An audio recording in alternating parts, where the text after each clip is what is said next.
Oh, it's okay. We're live. We're live, I think. Yes, we are. We're very much alive and live.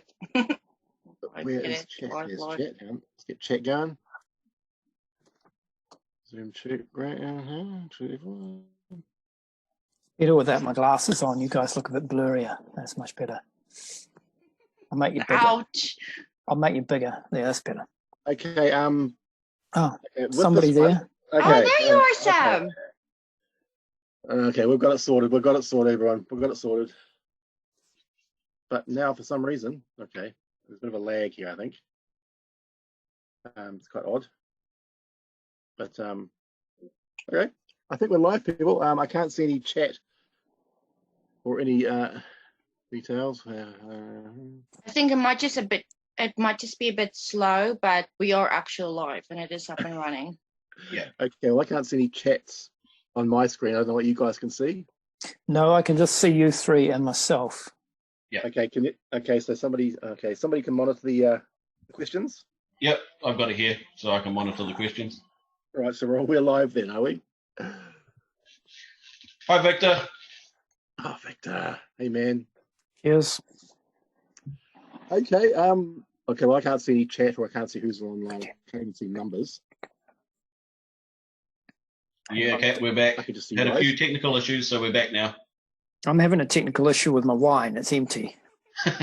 That's much better. Thank you. Oh, here we go. What's that? Invite chat. Okay. Go slow, go faster. You can actually make it go slower and go faster. That's pretty cool. Right. Okay. Well, I can't see the chat. That's all right. That's all cool. That's all good. That's all good. I can see it, so if we get any questions, I'll read them out for you. You can just do the talkie thing. The talkie thing. Yeah. Yeah. Go to this computer. Okay. I'll record it. All right. Okay. Oh, well, let's get this going. Welcome, everybody. I can't see your names on my screen. We're just learning this, sort of bumbling our way through the darkness on this one. So hopefully it's working and you're getting it. Sam, can you see how many people we've got online at the moment? Yep, we've got, so far I've seen comments from Victor, Kat McDonald, Charlene Thorner, Julie Thornton. Hello, everyone. And Jesse Jenkins. Oh, yeah. Cool. Oh, welcome, everybody. This is our first little Q&A experiment using this lockdown period creatively where we can. So hopefully this works. So we've got, who we got here? We've got Sam. Sam here. Oh, I'm pointing. That way. Marlene's there. Okay, you're different on my screen. Yeah, it's and James down there somewhere. I thought I was up here next to you. Oh, yeah? Might be different on all our screens. You're getting a different view. Okay. It's like, Doesn't matter. It's a We're all weird, here. it's like a weird sort of psychedelic Brady Bunch, isn't it? Kind of. Yep. Okay, and we've got Mr. Smiley here. There you go, Mr. Smiley. He's decided to join us. He's our trigger object ball. He's always happy to. Okay, we've got our first question come through from Subu Joy. Oh, What's hello. the opinion on the footage of the that's been released of the UFOs just recently? What's our opinions? Which one? Well, the US government just released UFO videos. 3 of them, I think it was. Oh, God, I haven't watched it. Count me Oh, out. crap. I haven't seen it either. Oh, shit. Sam? It's on the Strange Occurrences Facebook page, but I haven't watched it. Yeah, I have seen them. They're the night vision aerial shots. Allegedly, they are the ones that Tom DeLonge from Blink 182 tried to release a long time ago, and he was the one that was pushing for these to be released. So, yeah, basically what you see in the footage is an aircraft following these craft. They look like the old-fashioned spinning tops, and they're going through the sky. One does a bit of a loop around in the sky as well. But other than actual detail, you don't see anything. But, you know, there's definitely something in the sky that these airplanes are following. Oh, cool. What it is, I don't know. Well, I feel really bad now because I haven't actually seen the footage, but I'm definitely intrigued to have a look at it. That's interesting. It's really not been shared that much around, has it, though? it's still pretty new. Some people are joking, saying that it's been released just to get the heat off Donald Trump at the moment after his whole injector disinfectant debacle. But yeah, so it's like, oh, let's distract everyone by releasing UFO videos, but who knows? Yeah, I have no comment. I don't know. I'm sure they look really cool, but yeah, I'm not sure. Well, Sam, you've seen them, so what is your opinion? Yeah.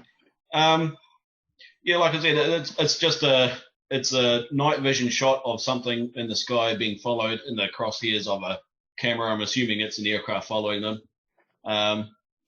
It's something, but I don't know what it is. And the pilot's reactions seem pretty genuine as well. They don't know what it is either. Well, they have no reason to lie. Yeah.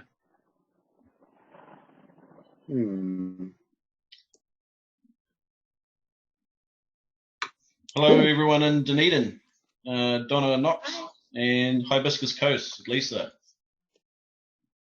Oh, I see. So the live feed has actually got different layouts. So this is what I'm seeing on my phone. It's kind of, that's the layout there. It's, Yep. It's a lot different. Yeah. Sweet. As we said before, we're quite new to this. Giving it a go. So yeah, doing our best. So anyway, tonight we've got James Gilberd from Wellington's Strange Occurrences. He's joining us tonight for a little chat. And we're here tonight. If anybody out there's got any questions for James or us, Haunted Auckland, or anything about ghost hunting and the paranormal in general, we'll have a go at answering them. See what we can, see what we can figure out and discuss amongst ourselves. And maybe you guys can help with something. And oh shit, we might have a question or two for you guys. There's another question just popped up. It's another UFO related one. It's, do we know anything about the UFO sightings near Warkworth a few years ago? I haven't heard of that one. No. But, it's possibly in the files somewhere, but yeah. There are so many at the moment. Clearly you have the UFO Brains Trust here.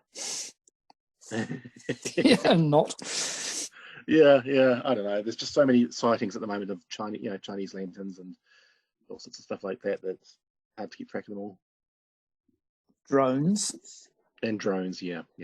I've been watching that Paranormal Caught on Camera thing that's been on TV2 on Tuesday nights, and they have a lot of good UFO-related sightings on those. I don't know what half of them are because it's not really my expertise, but some of them look like things kind of on the camera.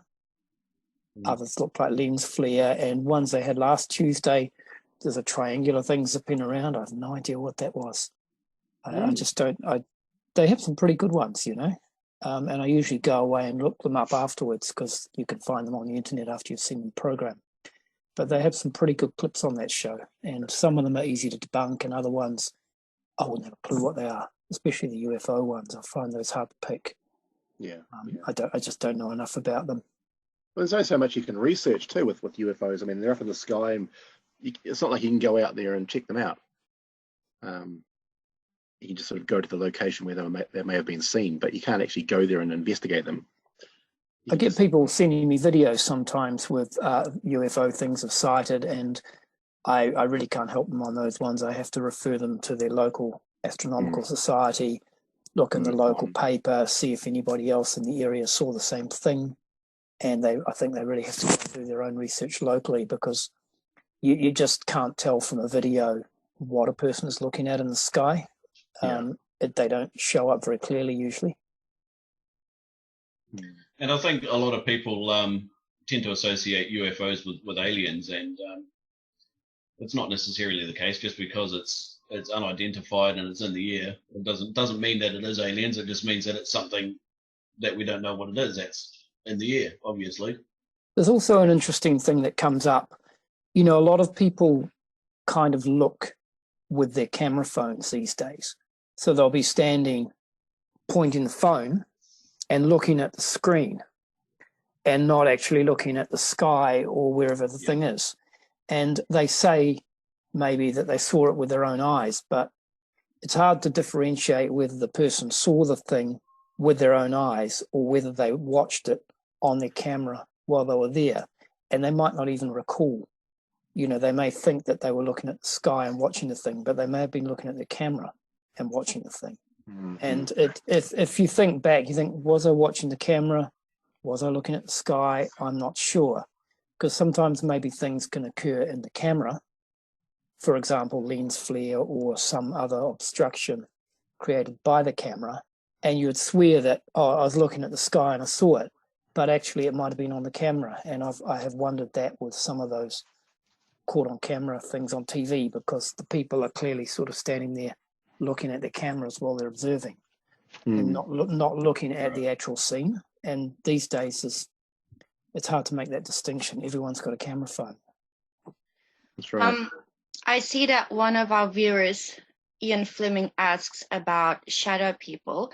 I'm actually quite glad he's asking about that, because we just recently, today, we posted a YouTube link on a page about a documentary they're working on in regards to the Hat Man. When a few years ago, I did a presentation on shadow people, and the Hat Man was one of these shadow people entities. So it's something I'm very interested in. And you're asking what are shadow people? There's so many different types of theories and explanations. It will be almost impossible to try and explain it. But definitely something I'm very interested in to see the documentary. I'm definitely interested to hear other people's stories in regards to shadow people, the Hat Man, Slender Man, and all those associated with the phenomena. Has anybody out there seen the scary Hat Man noise? documentary yet? Has anybody seen the documentary? I haven't seen it myself. Is it out already? I thought it was. I could be wrong. I'm not sure. I'll have now. to have a look for it. I just watched the preview today, so I assumed it was not out already, because it was just like a preview of on YouTube. So I assumed I'm not sure if it's in available yet. 2020, so I wasn't sure if it was out already. Yep. But yeah, that is I think being a paranormal investigator, we all have our passions in the field, whether it's photography or EVP or mythological. Excuse my English. Logical. You know what? That one. That's the one. And yeah, for me, it's shadow people. So I'm very excited about it. Ian, I can't answer you. I do have a really cool presentation I did about it a few years ago that needs updating. But yeah, definitely something I personally do kind of believe in. What it is, I don't know. But yeah, I'm excited about that. I mean, it's something that's always fascinated me as well. But I mean, oftentimes they're linked with sleep paralysis and that kind of thing. But Yes. I personally feel that doesn't cover all cases. I think that a lot of the Hat Man sightings have nothing to do with sleep paralysis. It's just, it's a completely different area. I think once they start describing a man with a hat, I think it takes it away from the old hag or the little troll creature sitting on your chest. I think it makes it something completely different. So I think the Hat Man and the old hag or sleep paralysis are two completely separate things.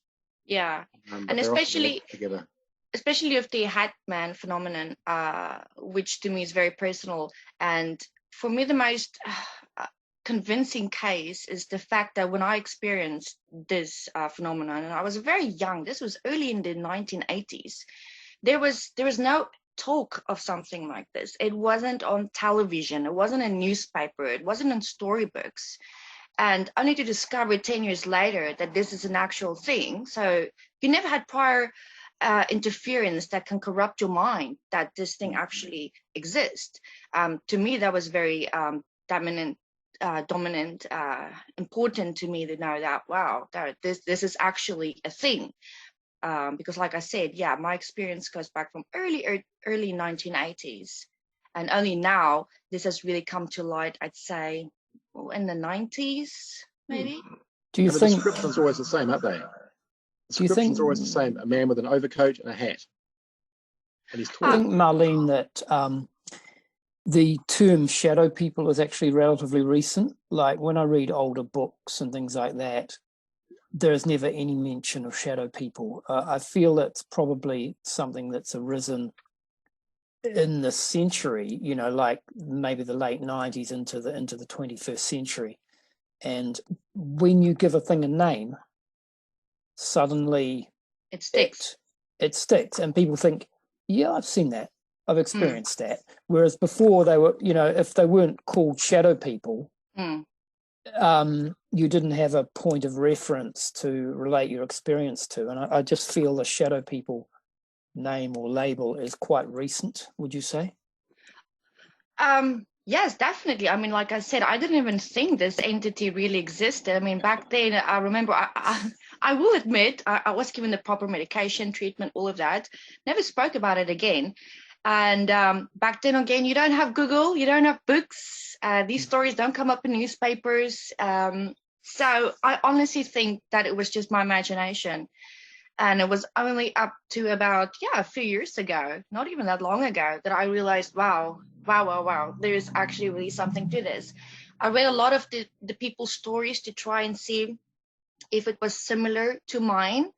And it was very similar.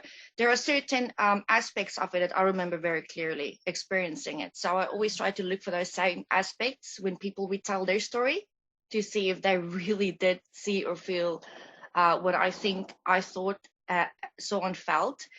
But yeah, I think because we live in a technology age now with Facebook, internet, only now that these stories really come out easier than what it would have 20, 30 years ago. Yeah, you kind of relied on them being in published books in print, and the cycle time for that is quite long. So I'd say it's possibly come out, as you suggest, by the internet. Tell me, I saw your presentation on shadow people at the thing at the theatre in Auckland a couple of years ago. Are they something you see out of your peripheral vision always, or if you look directly at a shadow person, can they still be visible?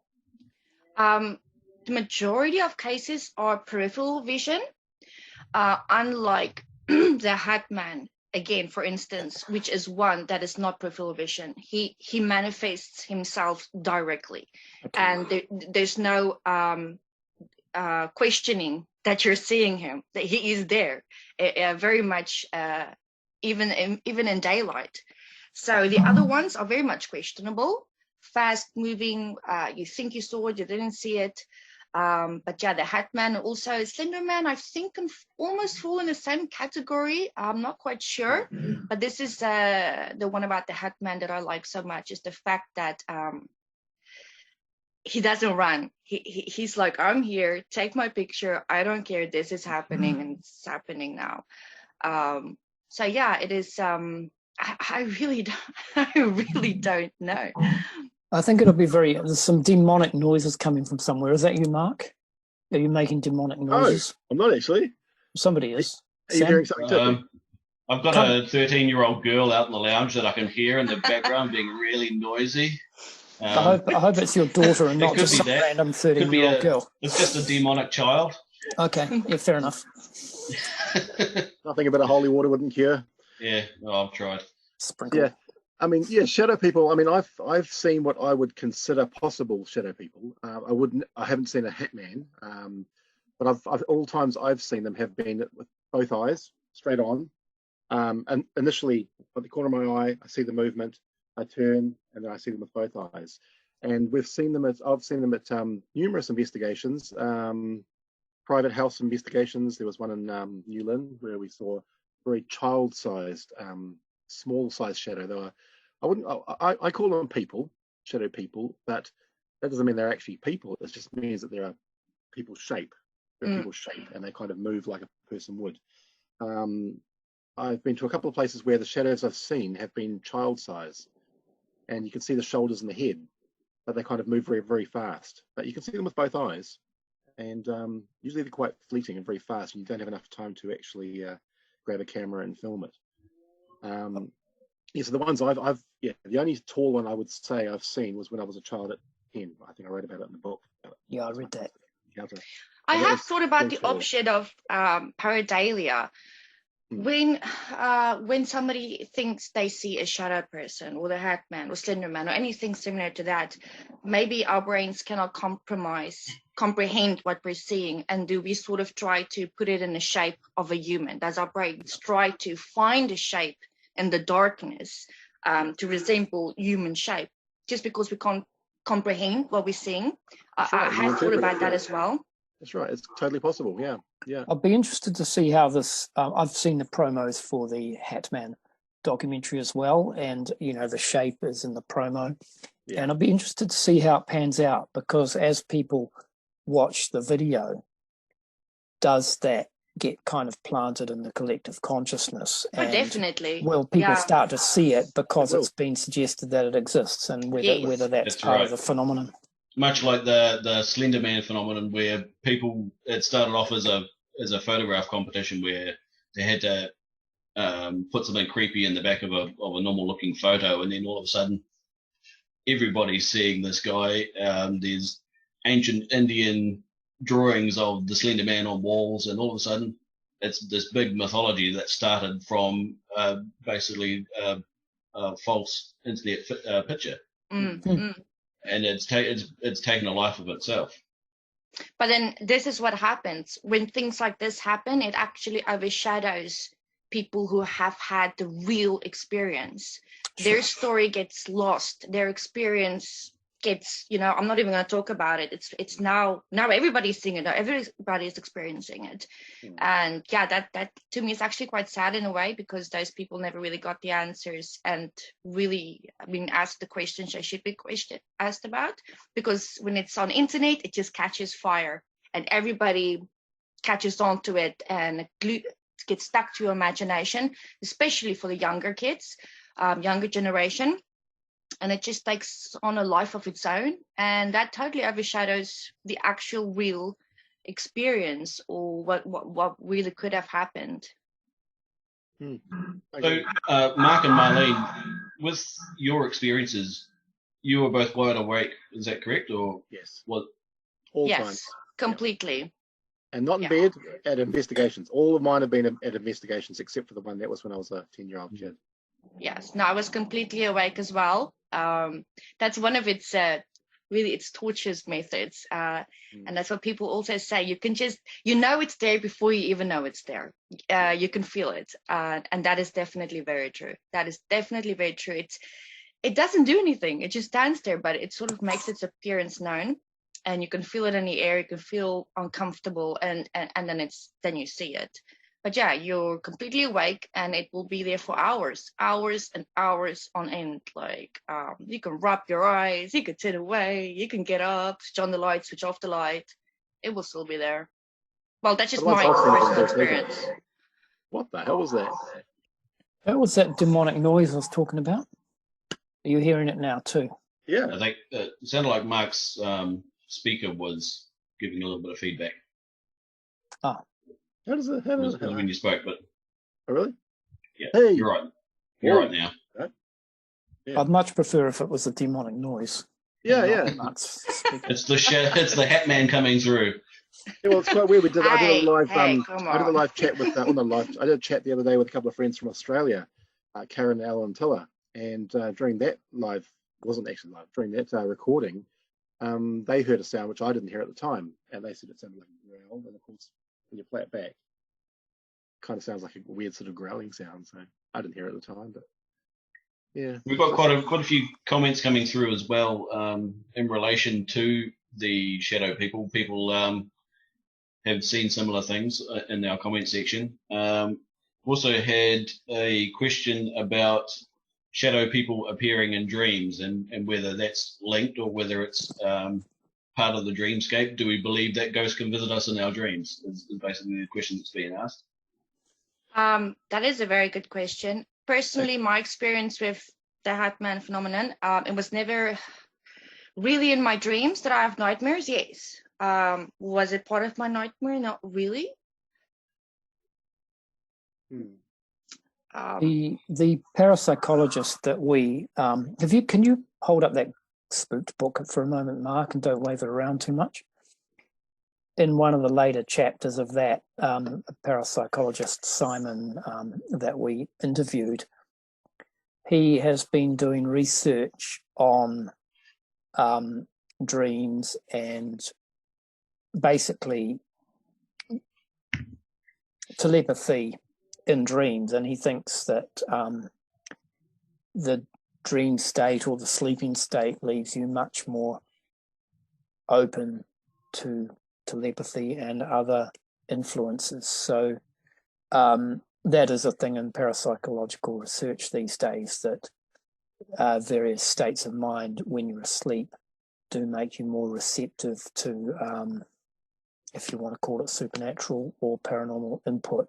I can't give you any more detail than that because I don't have it to hand. It's sort of about being in that sixth sense state, which you can actually also get when you take drugs or even alcohol. When you're open-minded or you're in a relaxed state, you let your guard down. You're not quite awake. It's that not sixth sense state. There's another word for it. I can't think about it right now, but I totally get what you're saying. Yeah. Alpha waves. I find that when I listen to music, there's a big booming sound. When I listen to music sometimes, and I fully concentrate on it, sometimes I slip into a kind of, I guess it's a kind of alpha wave state where you're almost in a trance and kind of floating, and the only thing you're hearing is the music. Meditational state as well. Yeah, and I wonder if you could access that state readily, whether it would leave you more receptive to such things as telepathy or seeing things. Well, in theory, the monks practice this, and they do this where they have out-of-body experiences at free will. What's the word I'm looking for when you leave your body? Sam, what is that? Astral projection. Astral projection. Yeah, that's it. Yes. Whether it's a thing or not, I don't know, but it has been known for many decades that monks have been able to have this ability, to practice this ability. And so it's not quite impossible. I don't think so. I don't know. It's really open for discussion. So, any question? Does anybody have any questions for James here? I've got a question for James. James, you're into your photography and things like that. Yeah. And capturing and the caught on camera TV program as well. Is there any sort of photographs or video footage that really strikes you in your mind as something that you just can't explain, something that you keep on going back to that's like one of your favorites? My job is photography, and I've been involved in photography for about 30 years full time. So I get emailed a lot of photographs and sometimes videos, which I have a little less knowledge of. And usually I can offer some sort of rational photography-based explanation, but I'm not always sure that I'm right or whether it's the answer for that particular photograph. Some of the ones that have haunted me the most have been older ones on film. They're harder to explain. I'm sorry I can't show you, but I have one that I've projected at a couple of talks, which is a room full of people in Palmerston North, and it's taken shortly after World War II. Some of the people are in uniforms, taken by a professional photographer. And there is this very, very strange shadow behind one man, and I just can't explain it. And it does haunt me. I haven't been able to publish it because I don't have permission to, but there's this very unexplained shadow. Otherwise, I'm not that convinced that most of the famous published photos of ghosts or other entities are not just photographic effects. Nothing has particularly convinced me. So I'm yet to be convinced that, let's just say, ghosts. I can't comment on UFOs or other phenomena, But let's just say I have yet to be convinced that ghosts or any kind of spiritual presence can be photographed, but I'm not sure, and I remain open to it. Personally, I've never taken a photograph myself that shows anything mysterious, but I do get sent a lot in, and there's quite a few on the Strange Occurrences website which people have given us permission to use, and I use them as illustrations of different photographic effects, but none of them convince me that there is anything out there that you can actually photograph, and that leads me to think that a lot of spiritual phenomena, which I do believe occur, by the way, is kind of psychological. I think the human mind is possibly the best tool for experiencing things, and I don't know if they can manifest in such a way as to photograph, but I really, really want to be proved wrong, and I keep looking at every photograph that we get sent in the hope that there is something there that defies natural, easy explanation. And that's something we like to do as paranormal investigators or researchers. We really want the proof. We really desperately want the proof, but we can't just give in on the face of it, of what's presented to us, as convincing as it might seem. So we have to try and be skeptic ourselves, but it's not because we don't believe. It's the other way around. We do want to believe. We want that evidence, but we want it to be legit. In my case, I could very easily make a photograph that looked like a ghost. I mean, I use Photoshop every day.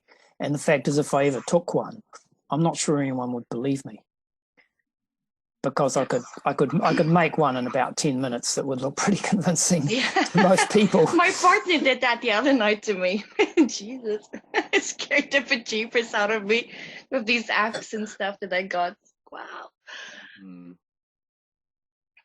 But you've been using some apps, have you, Marlene?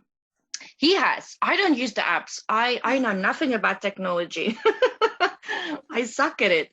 But he used the app the other night in our bedroom, and because he was taking pictures of the cat in the dark, and all of a sudden he's like, "Oh, look at this! What do you think that is?" And it was sort of like this shadow creeping out of the closet, but it looked really like legit. And he's like, "See, I took multiple photos, and there's nothing except in this one photo." Kind of freaked me out there for a bit, and he told me it's an app, and I was like, "Oh my God, how did I not? Jesus, I need to upgrade my professionalism here." You'll have to let us know what the app is so we can look out for it, and then we can highlight it. And it was pretty good. Yeah, it was very impressive. Yeah. Most of the things that crop up in photos, though, are kind of accidental. You know, I've been sent very few obvious fakes, and I have had phone app photos that put scary things in, but most of the photos people send, they're accidents.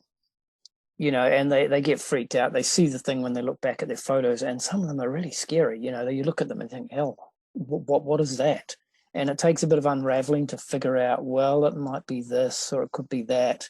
And sometimes there's these ongoing conversations with people via email trying to get more information. What photo did you take before? What did you take after? Let's see those other photos. Have you got a better copy of the photo that's got more resolution? Blah, blah, blah, blah. And it can take a while to unravel. And I fully understand why people can get a bit freaked out by photographs, particularly if it goes with something else. You know, you had some other experience or strange noises in the house, or maybe you lost a close friend or family member and the photo relates to that. So there are often things happening in conjunction with what turns up in the photo, and it just seems like maybe one more piece of a puzzle. I also have to be careful when I email back, and I've learned this, not to really just put my foot in my mouth, because you say, oh, that's just a dust orb or whatever. And then they come back and say, well, actually, you know, that was my brother-in-law who died an hour after a photo was taken. And oops, you know, that's really sad. That's banned from that page. Yeah. We've got a comment here from Marika Jones. She says, but do we need photos? Surely human experience is enough. I don't feel I need to prove to any non-believers. Non-believers will find proof of anything to calm their minds. Yep. Well, I'd like to say I yeah. don't think photos are going to prove anything anyway. So I think that's fine. I'm good with that. Yeah, I'm same. To me, even though personal experiences and anecdotes don't really mean anything to science, to me personally, I think they're everything. I think a personal experience, it means a lot to that person that experienced it, whether you capture it on film or not. I think it doesn't really matter. A photo's not going to prove anything. Video's not going to prove anything. Audio's not going to prove anything until you've got all the data and everything, and you've got scientists in the room with you, monitoring it all. Nobody's going to accept it. So I think accept what you can out of it, and just if you're lucky enough to have a personal experience, just enjoy it for what it is. I totally agree. I think that when you're having the experience, about the last thing you're thinking of is filming it. You sort of can't, and even if you could, there's probably nothing to film. Like, it's probably unfilmable or unphotographable or unrecordable, so I wouldn't worry about it. I think probably all of us on the screen here have had our experiences, and the only evidence we have is our own testimony, and if there was another person there with you that had a testimony as well, that is often the best you can do. I mean, the more people that can experience these things, the better, of course, with each case. But if you have an experience yourself, just enjoy it for what it is, and just. Well, I won't say enjoy it. Well, if you can, appreciate it. Appreciate it for what it is.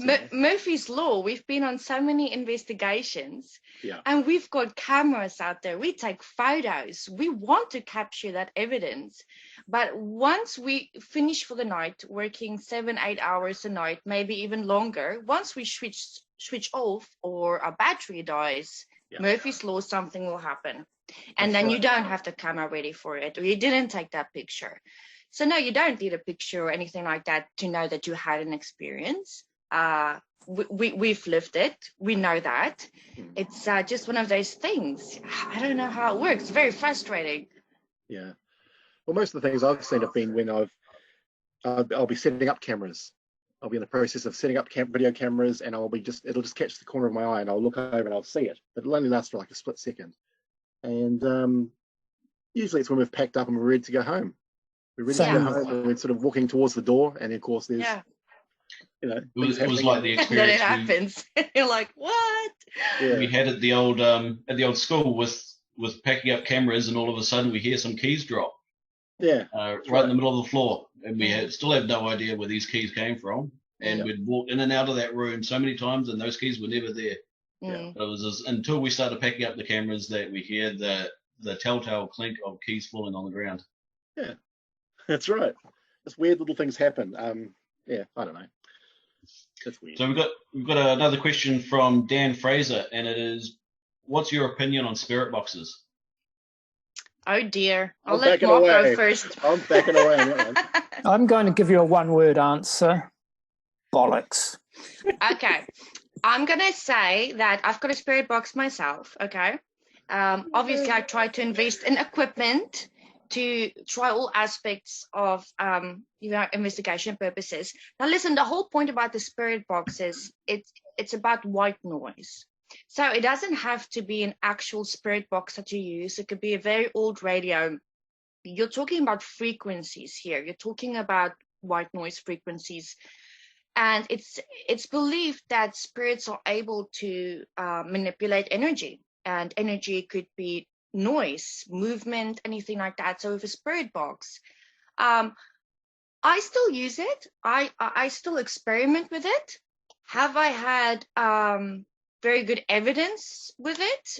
Not really, but I haven't given up on it. Can I just say that the spirit box is the first commercially available one, I guess, or the development was Frank's box, which you've probably all heard of. And Frank's box was a radio scanner. Now, in the United States, particularly in the southern states, there was a lot of AM radio stations broadcasting, religious, church radio stations, and they would be broadcasting sermons and things like that. And if you scanned the radio frequencies, you would pick up a lot of words to do with spirituality from these, if you like, religious radio stations, Christian radio stations. And that kind of kicked things off, because if you scanned those frequencies, you would pick up these very significant phrases, right? Now, what we have now is spirit boxes, which are much more sophisticated. And we also have phone apps, which, frankly, people make them because they want to sell them, right? So people are manufacturing these, whether they're boxes or phone apps or whatever versions of spirit boxes, they're manufacturing them for a market. And they put things into them so that words get thrown out. And, you know, those things are all in the thing. And I think they're interesting kind of for entertainment. I mean, if I had one, I would try it. You can't use apps for that sort of thing. No. Like I said, an old radio or stick with your spirit box. And the only time you would actually know if the spirit box works, if you get evidence, is whether you get direct answers to questions, not just words spat out or names, or I think I heard that. You want direct responses to a question. And I think, I don't know, but I haven't given up on it. But apps and that kind of stuff, the new age versions, no way. It's corrupted. One of the main problems I think that comes up with spirit boxes being used during investigation is our good old friend pareidolia. Pareidolia sort of comes into it quite a bit. People will hear sounds of static and noise and snippets of sound bites and chopped up bits of radio stations and songs. They will interpret those bits and pieces to any words in their mind they want to hear. For example, I've heard so many EVPs, so many sessions on spirit boxes where it'll just be going, and they'll ask a question and they'll say, "Are you here with us right now?" And it'll go, and they'll go, "It said yes. It said yes." You know, they'll interpret because they want it to say yes. So any sound that sounds vaguely similar to yes is enough for them, and they go with it. So there is an essence of pareidolia involved in audio pareidolia for sure. Audio pareidolia, yeah, where your mind your ears hear these sounds, and your mind makes it and interprets it in its own little way of what it wants to hear. Yeah, I'm going to be honest. I was never a big fan of the spirit boxes, but I'm quite intrigued by the what they're calling the STS method now, where they are blindfolded and have the noise cancelling headphones. And you have an external person asking the questions. They can't hear the noises that are coming through the spirit box, but obviously you've got the person with the headphones that can. That person listening to the sound can't lip read or hear what the questions being asked are, but yet they're still able to produce answers to the questions should they come through on the spirit box. Yeah. There's varying degrees of how good it is or not, but you know, I think at least it's a fairer test than just using the spirit box by itself. Yeah. Oh yeah, sure. Yeah. And again, the person listening to that spirit box with the headphones on could also be encountering pareidolia as well with what they're hearing. The way we've done it in the past with EVPs, we haven't used the spirit box, but what we do is we put the EVP out and say between 20 and 30 seconds, there is a sound.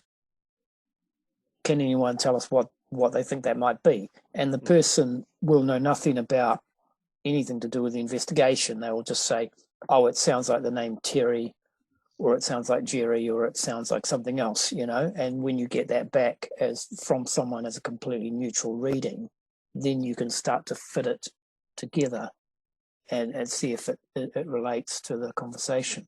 But I have not ever used spirit boxes on any kind of actual investigation, and I think they're really for entertainment, and I wouldn't use them for evidence in an actual paranormal investigation where you have a client. Yes. You know, I would never take spirit box readings to a client and say, hey, we picked up this. You know, I just don't think you can. I think there's too many unknowns. I do feel that the whole theory behind static and white noise, though, is quite a valid one, and I think it's worth experimenting with. I've always liked the idea of white noise, able to use white noise to communicate. But they've used white noise before spirit boxes. Yeah, they have. White noise predates spirit boxes by decades. Yeah, I've always liked that idea, that concept. It's just the whole Radio Shack idea. I don't know. It just doesn't. Too many red flags. Too many things that could go wrong.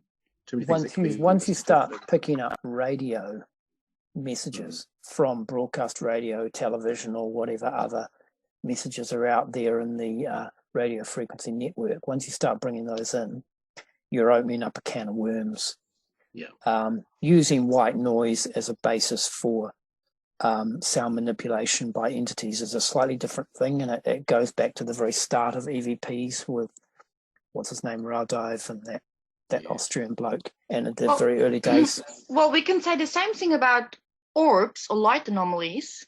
Yeah. And it doesn't mean there's not anything to it. I mean, the majority of it can be explained, yes. But there's still that potential. I mean, that small bit of potential that it could work. And in our line of field, I feel like you should almost want to grab at a little potential you can and just try and really focus and better the equipment, which I've tried to do by creating that board thing I did. Yes, where is that? I don't know. I moved house. It's gone. It's probably in I can help you build somewhere. I can help you build it because I know what you're trying to achieve, and I know where to get the parts. So you did? do it. Yeah, eBay. Everything's on eBay. Everything you were describing is on eBay. Oh, it was. Okay, well, that's cool. But yeah, that's the whole point of all these equipment pieces that we use. We're only using it because that's the only thing on the market. And we have to try and educate ourselves. First, we don't know what we're studying or investigating. But what if it is energy force? Or what if it works with light? Or what if it works with movement or heat or anything like that? We should really try and come up with our own equipment, to try and capture things. But right now, all we do have is the average EMF, spirit box, and so and so and so. Hasn't really proved much, but it's all we have to use at this moment. Right. So. You've got to go where the theories take you, I guess. I mean, there are so many theories about what ghosts are. Unless you can come up with some own theories or some theories of your own, it's a matter of following those theories and seeing where they go and experimenting and forming hypotheses and just sort of seeing if there is anything valid within those theories. There may not be. They might be just complete rubbish, but it's all we've got is theories. So we sort of have to go with them until something better comes along. And that'll only happen once we're out there doing it. By going out there in the field and going to these locations, we'll start to form our own theories and our own ideas about what ghosts might be, just from experimentation and just through experiencing things ourselves. Yeah, I would say, if you want to use a spirit box, what we know till date, there's no evidence that it actually does capture anything relevant. But then again, every person, whether you're part of a paranormal team or something just happens to you in general, these things happen to particular people, or whether you're the one who asked the question, you're the one experiencing it. Maybe somebody that uses spirit box would have a different experience than what somebody else did. You've got to keep that in mind too. The openness, the initiative of it, and that kind of thing. It's not always about the actual piece of equipment that you use. It's about who's using it. Also, that's also something I want to stay open-minded about. Some people are more receptive to these things than others. I'm just skeptical that devices which are marketed particularly for ghost hunting are mostly people trying to sell their product, Well, yeah, definitely. I don't think the equipment pieces we currently have on the market for paranormal research really fits that bracket. I don't really think so. I think all of the equipment pieces that we do know that's on the market has either been invented or made by someone who has a passion for the paranormal world and wants to know more. Because if that was the case, we'd have a lot more products on the market. If it was a case of just making money and people were into the paranormal and ghost hunting, we'd have massive amounts of equipment out there, I personally think.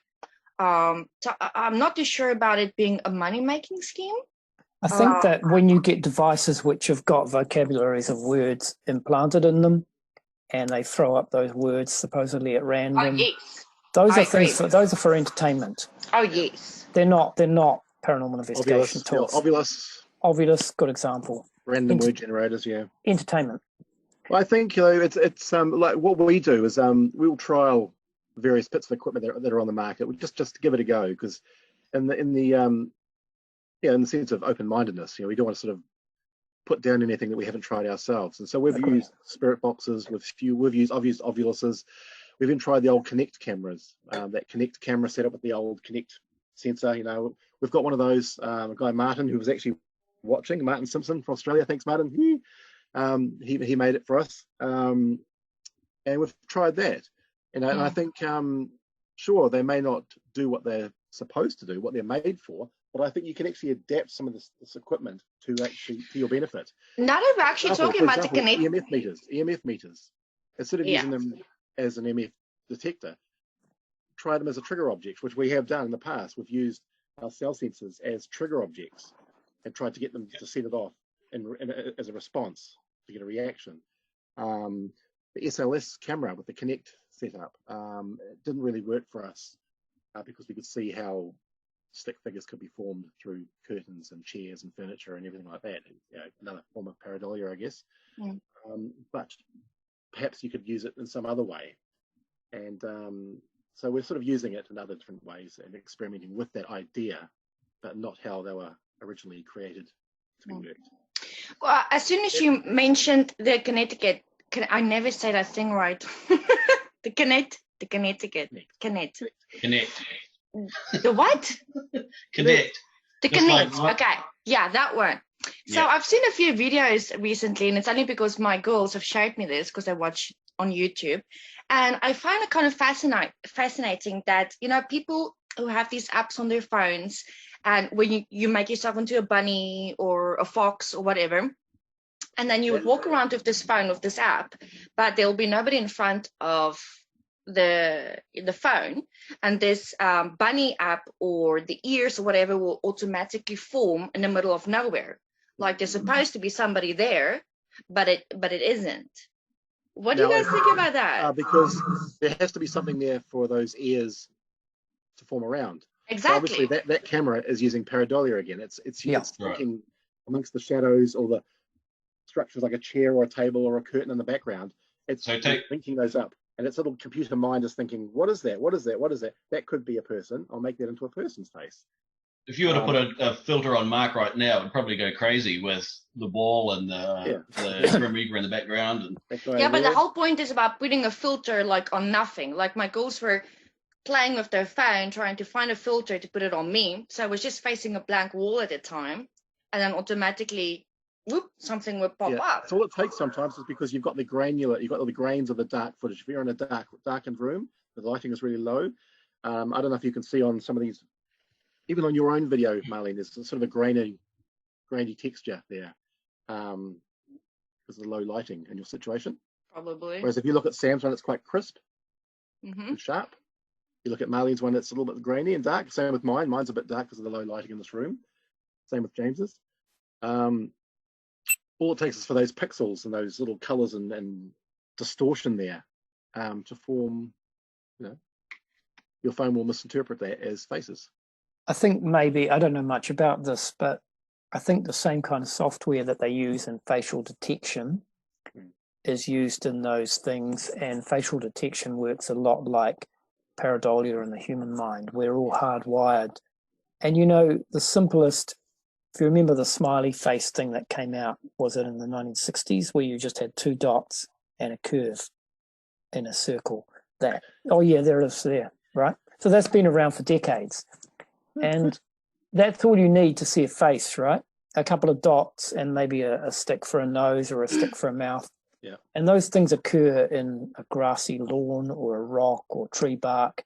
Yep. And the software probably works in a very similar way to our brains, and that it looks for a couple of dark spots and maybe some other mark down below. And then it's going to see a face and it's going to do the rabbit's ears or whatever, or connect the things up. It's probably working in a similar way, but I'm just guessing. I'm not any kind of software expert. That is right. It does. It just sort of interprets it in its own little way. So we just got a question from Wayne, Haunted Auckland's Wayne. Hey, Wayne. So he's asking the question about stick figures on the SLS camera. What are the theories about that? I think that fits in line with what we're actually talking about now as well. It's just a camera seeing pareidolia as well and forming the stick figure. Basically, that Kinect camera was set up for a video game to map a person's body standing in front of the camera. Look at James being arty there.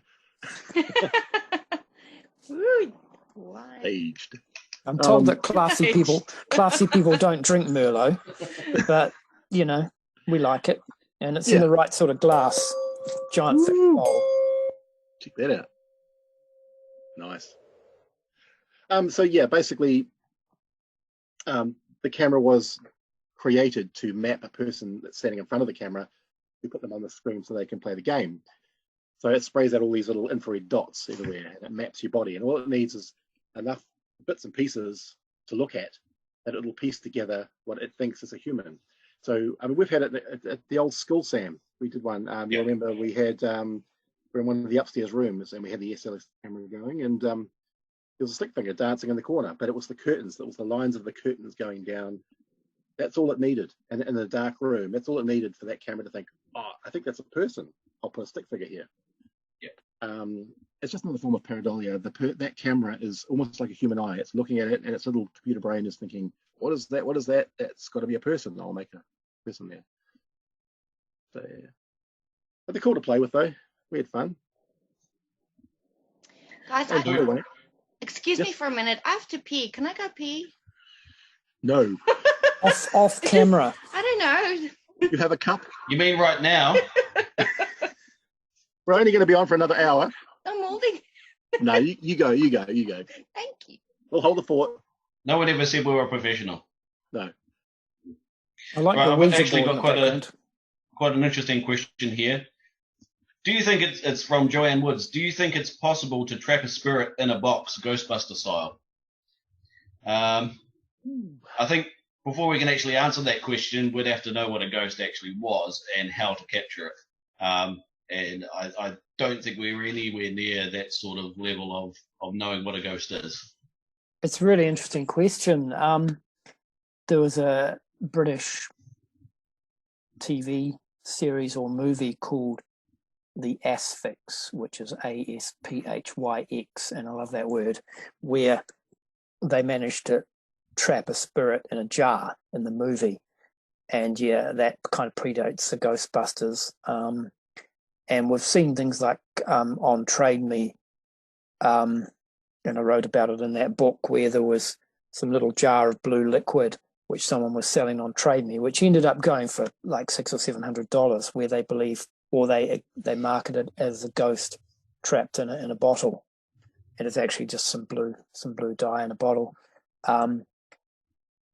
There is, of course, the Dybbuk box, which comes from Hebrew culture, where they would trap a spirit in a box, and there's some pretty good horror movies based on that. Based on the Dybbuk box and what happens if you open it. I also think that people make those and they market them as Dybbuk boxes and sell them online. You know, they cover them with wax. And are we talking about Solomon's Seal? Yeah, maybe. Dybbuk boxes. Yeah, so a Dybbuk box is an example of if you like, a ghost or a spirit, possibly a non-human spirit trapped in a container, and that dates back millennia, I guess, a long time. I don't know the history of it, but you know, that goes back a long way in time. So that's come to us from, you know, the Hebrew culture. So I guess that may also exist in other cultures. So my answer would be possibly, maybe. Yeah, and I think in history, I think there's only ever been about like 12 or so actual Dybbuk boxes in existence, wasn't there? It was a very rare thing. Yeah, but still, you know, when something comes from that far back in time, you have to give it some credence, you know. So maybe my answer to that is I have no idea. Maybe it is possible. Yes, and another thing to think about, just to simplify it even further in my little way, if a ghost can go through walls, and if a ghost can go through doors, why can't a ghost get out of a box? Because it's been sealed with an ancient prayer, cursed, if you will. What if the ghost isn't religious? Well, It doesn't care about that. It's not about the ghost, it's about the person who's actually experiencing it. They have the power once they put on a seal. A curse only affects those that believe in them. Exactly. So Marlene, that's why only they can do it. Thing? Huh? Are you saying it's a psychological thing? I believe it is definitely connected, yes. So the thing about ghosts going through walls, Mark, I know we don't know what a ghost is, but if something's, the usual explanation for that is if you have an old house with a ghost walking through it, or the very famous case would be the Roman soldiers in the basement of the treasurer's house in York, which have been seen by several witnesses walking through the house at the level in the basement of the Roman road. So only where there was a trench dug and exposed the Roman road could the witness see their feet. They were walking through something which was in the past. So the current building, the higher level of the ground, that made no difference to them. And I think the perception of ghosts walking through walls is they were walking through what in their time was a corridor or a doorway or something like that. So I think that walking through walls thing is a bit of a slight misinterpretation. Maybe, yeah. True. We did the investigation out in Ponsonby, actually. It was a bit of an ongoing one. We did quite a few sessions there, private residence, where all the family members had been seeing this, what they described as a dwarf miner. A miner wearing a cap with a pickaxe and just wearing miner's clothes. But they described him as being a dwarf, but they couldn't see his feet. Now, the house had been put there sort of in the 80s, I think it was, and it was quite recent-ish. The theory that we came up with that one is that the miner wasn't actually a dwarf. He was actually a normal-sized miner walking through. Just walking through. But actually, if that's a good, I mean, I know this is grain of salt stuff, but older houses were usually built right on the ground, like they put the floor joist on the ground and built the house, right? As more modern houses had piles and were lifted off the ground. So if you had a resident of an older house, they might be walking around at a lower level. On the ground. What did this come from? We actually had a question here, Sam, about trapping spirits in boxes, and we've probably gone off topic a little bit. Off on tangents. Wonderful tangents. Yeah, no, but that's the beauty of this, isn't it? You can go off on tangents. Right. We had a comment from Dan Fraser saying that a mate's parents had what we're describing like a Dybbuk box, where it was a big wooden box with a box inside a box, and they weren't allowed to touch it. So it seems like you said, it was a cultural, spiritual thing that possibly people, if they believed that they had a spirit, that they could trap it inside there. Maybe, like I said, it was a psychological thing where if they believed it was there, then that meant that they were safe in their minds. Well, consider it when you're a kid and you're being told, do not press that red button. You see that big red round button, but do not press it. What is the kid going to do? It's going to want to press it. So for the parents, whoever to tell them, do not open that box.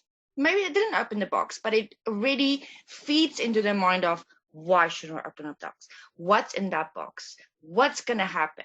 And that just really feeds to the your imagination. Sure. If you're sufficiently frightened of the consequences, you might not open the box. Also, what's in that box? Also, I want to know. You've got to consider, if there is a case of a spirit being trapped in a box, if the spiritual entity believes it can be trapped in the box, then maybe it's trapped in the box, the same way as a living human might believe. What do you got there, Mark? I've got this box, James. This was given to me back in the early 90s. I hope you haven't opened it. Yes, it was already opened. It was completely sealed, apparently. Somebody found it underneath their house. Wow. And it was completely covered in wax. It's still got heaps of wax on it, as you can see. Yeah. You sure it's wax? It's wax. What's inside it? They found it. Haven't I showed it this to you guys? It's when we had our record shop. We had a record shop in K Road. We're selling imported vinyl and stuff. And this local K Road junkie came into the shop. I hope he's not watching now, but came in and he was desperate to buy a CD or a record, I think it was at the time. And he offered me this. And it was an old box, and inside it, he said it sat in their flat for many years. Was it a dead bird? No, but there are bones in there. There is teeth and bones. Teeth and bones. It's very hard to open. And I've asked around. I've had various explanations of what it was, mainly based around some sort of ritual. I don't know if you can see inside that. It's got everything from bones. There are bones in here. That's a lot of teeth. There are bones of a bird and a rat. There are teeth, which could possibly be a dog or something like that. And there are various quartzes. There's, I think it's quartz, and that pink one. What's that pink one? Pink crystal. There's various crystals, but there are a couple of teeth. Maybe. Yeah, there's teeth, and there's some rabbit. I think rabbit and bird bones in there, teeth and some crystals. And they thought it was some sort of ritual. I've sort of tried Googling it and asking a few witchy types that are into this kind of thing. And the explanations have come from everything from reincarnation to just burial rituals of beloved pets. I think it's weird that there's bird and rat in there, as well as teeth of maybe a possum or cat or something else, as well as crystals. So if anybody knows what this might be for, I'd love to know. I've had it for many years, but it was completely sealed up. The whole front of it was completely sealed up with wax all over, and just through the years it's been peeled off. Fascinating. Yeah. Very. But as far as I know, there's no ghost in there. Well, they wouldn't be in there now, would it? I don't know. No, there's two types of people. There's someone that's going to be very, very excited and saying, you know, I'm not going to open that box. There's something inside it. And then there's people like Mark who was like, yeah. It was already open. There's teeth and bones and quartz inside it, and nothing's going to happen. Nothing. What could possibly go wrong? Yeah. It's harmless. I got it. Got we've got another question from Haunted Auckland, Kendall, and it is, what's your favourite place to investigate and why? Ooh. I've enjoyed King Seat, all the various buildings at King Seat. The old school was one of my faves. So I loved that building. We had it for 2 years, and we did over 20-something investigations. And I seriously believe that if we'd been allowed to stay there, we would have found what we were looking for. Because every session we were hearing things, experiencing things, little bits and pieces. But I firmly believe that we would have actually, found what we were looking for. We'd stay there. So I was very unfortunate we lost that place. But yeah, that one there, Napier Prison's pretty cool. How about you, James? Yeah, we did one of our first investigations in Napier Prison, and that was a cool, interesting evening, night. In Wellington, the old Fever Hospital on Mount Victoria is now the Wellington SPCA. But we did 3 or 4 investigations there before it was the SPCA, and each one of those was eventful. Funnily enough, quite late after the investigation had finished on each occasion. Late at night, we got unexplained things happening. Mostly after we'd packed our gear up, like you were saying earlier, you pack everything up and then it hits the fan and you miss recording whatever it was. Didn't you have one at the Fever Hospital where the door slamming after you guys had left or packed up or something? We had kind of long since, we'd been there all day for about 12 hours, and we're down to 3 of us guys left at the end, and we'd lost interest in the investigation. And the downstairs door slammed so hard that it shook the building. We all felt it through the floor, and we all looked at each other and thought, hang on, we better go have a look at that. We went downstairs and tried to work out what it was. And then we went outside to look around to see if anyone was up there who was maybe not supposed to be there. And Patrick closed the door behind us, and we walked a few meters away from it, and then it slammed again behind us. And we all turned around and we got a bit freaked out after that, and it was scary. And we were pleased when the security men turned up at about 3 a.m. to lock the place down. And only then did we go back inside, get all our gear, and leave quite smartly. That was quite a frightening investigation, and it is on the Strange Occurrences site. If you look through the blogs, the blog index, the Fever Hospital investigations, there's a couple of blogs on it. It was, was about the scariest thing we've ever happened on an actual investigation. Funnily enough, something's changing around. Mark's disappeared. Mark's Funnily enough, carry on. He'll be back. He went to pee. He went to pee. Funnily enough, the actual investigations, in my experience, are not when necessarily all the scariest stuff happens. Most things seem to happen to people when they least expect them. When they're not necessarily looking for something to happen, and that's And their sometimes guard when is things down. happen. Their guard is down. They're not particularly looking to experience something, and that seems to be often when people do experience something.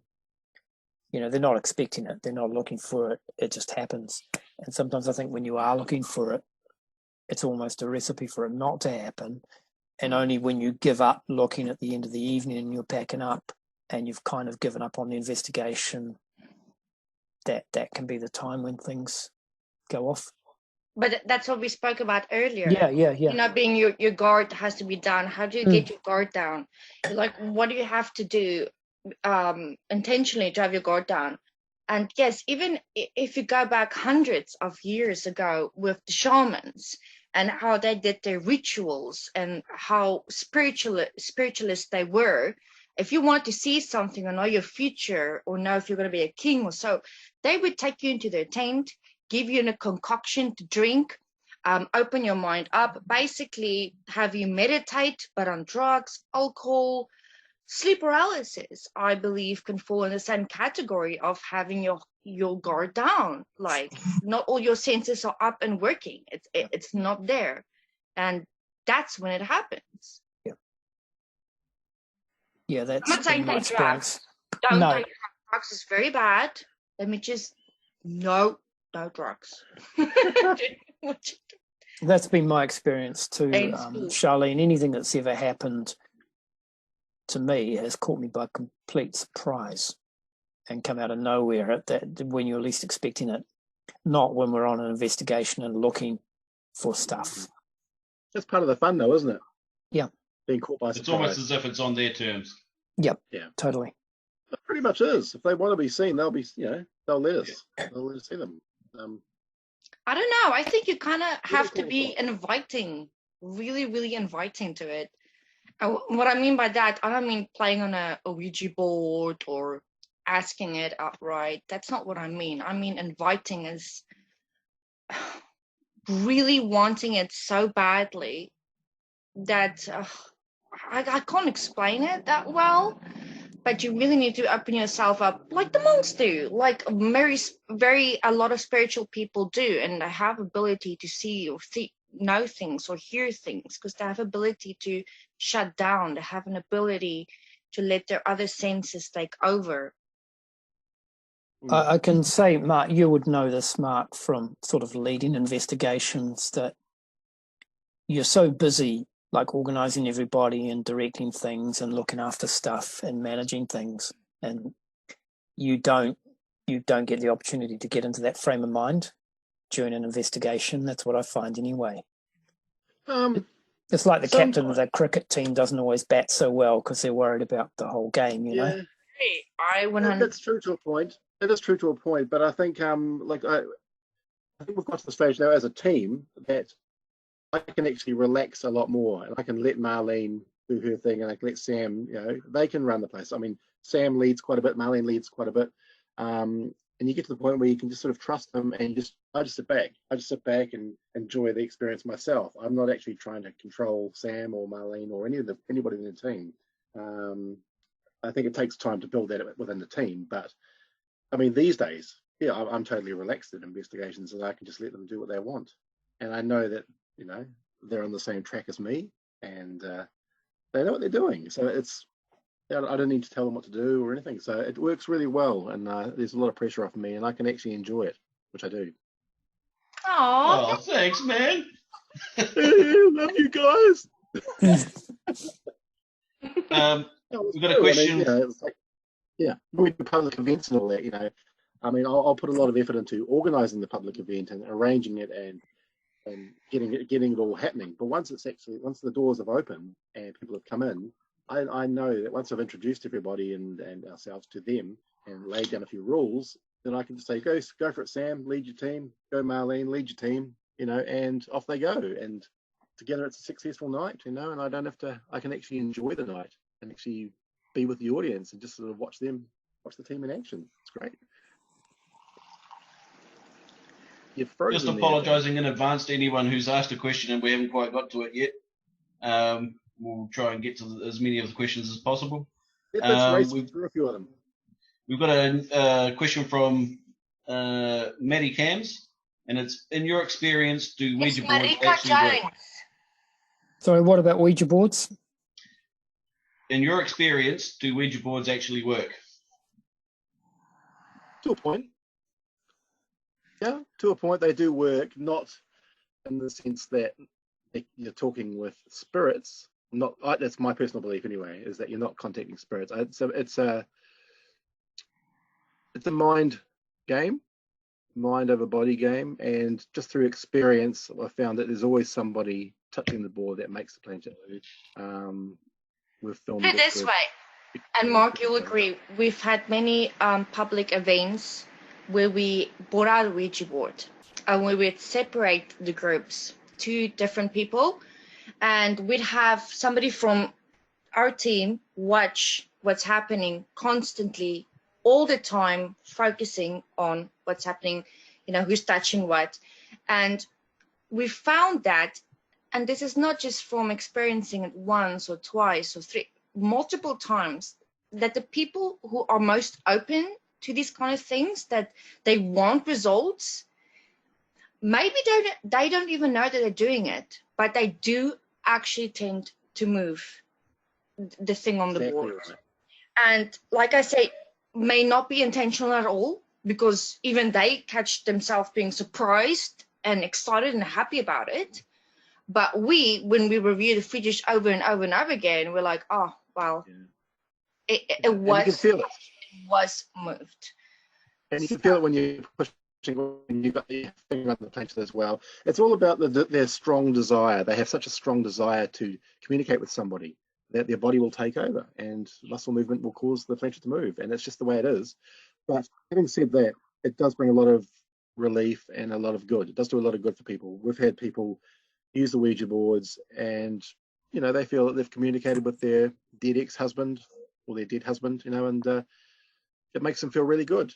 They feel a sense of closure or whatever's needed. So I think that's a good thing. So I don't think Ouija boards are completely evil and nasty. I think it's all about intention and what you use them for and what you can get out of it.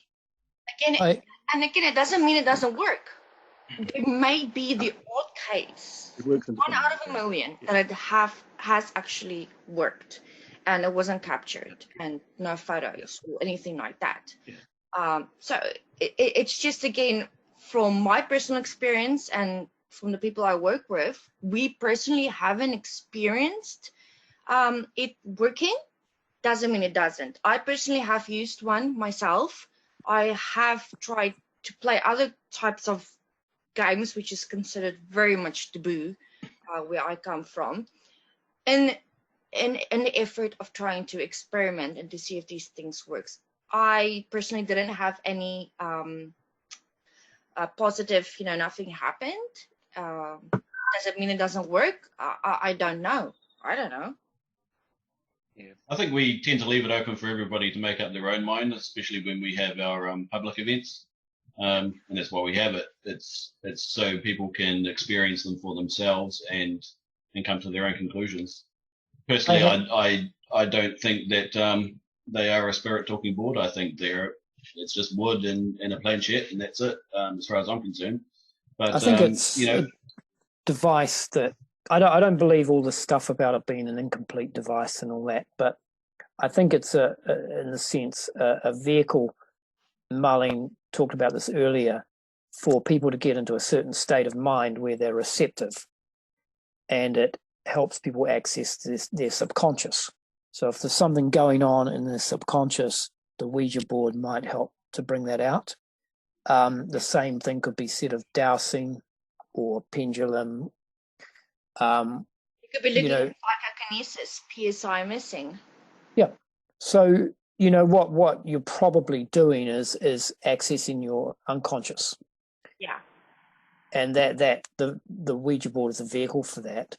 And I've heard and read a lot of stories where people have had very bad experiences with them, and they've got really freaked out and upset. And I would say, although I don't think the board itself has any supernatural properties, I would say that if you're not in a strong state of mind, don't do a Ouija board.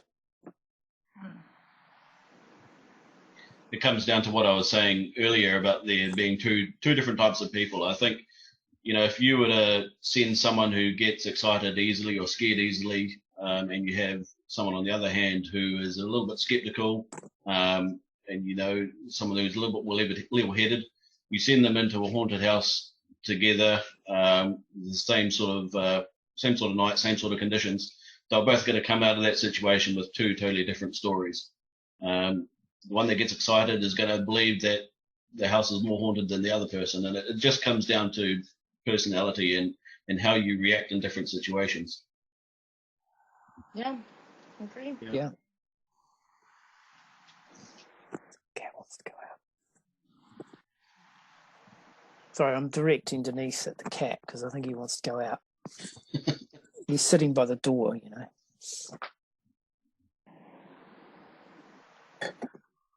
We're just his servants. Yeah. Any more questions there, Sam? Just waiting for it to update. Has anybody noticed, look, I've had a month off work, like most of us. I've been doing very little work. It's enabled my head to clear.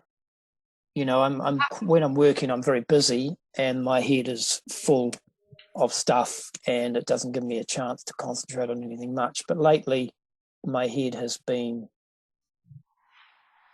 empty of pressure, and I have noticed that I've become more receptive to things.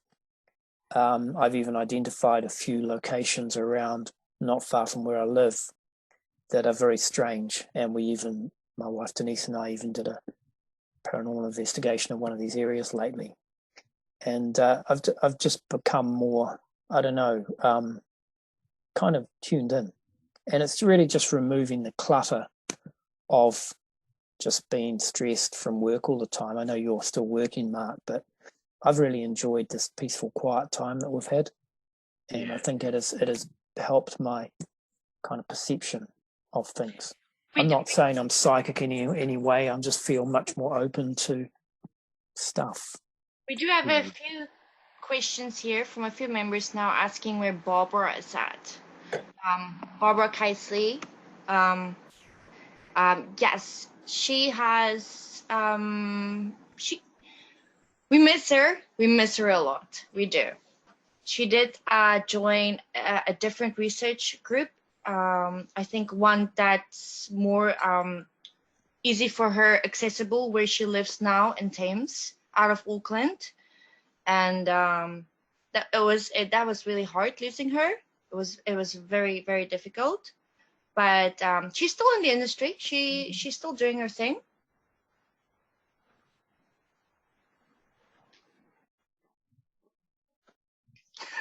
None of us are commenting. I can't comment. Yeah. It's not for me. Barbara's still out there. She's still doing her thing. She's just moved to a different type of everybody's personal lives changes. You know, we all have families, things come up, and she just found a group that she could easily work with closer to where she stays than with us. Everything goes in circles, and without breaking into song, this is the circle of life. And you know, like Marlene said, we do miss Barbara, and you know, hope she's doing her thing just as much as we're doing ours. And we got another question from Courtney Kendall, and it is, do we recommend any good paranormal shows? Good paranormal shows. God, no, I've got nothing. I'm out. It's interesting that stuff has come on TV lately. You know, that I mentioned Paranormal Caught on Camera, which is, I find it entertaining.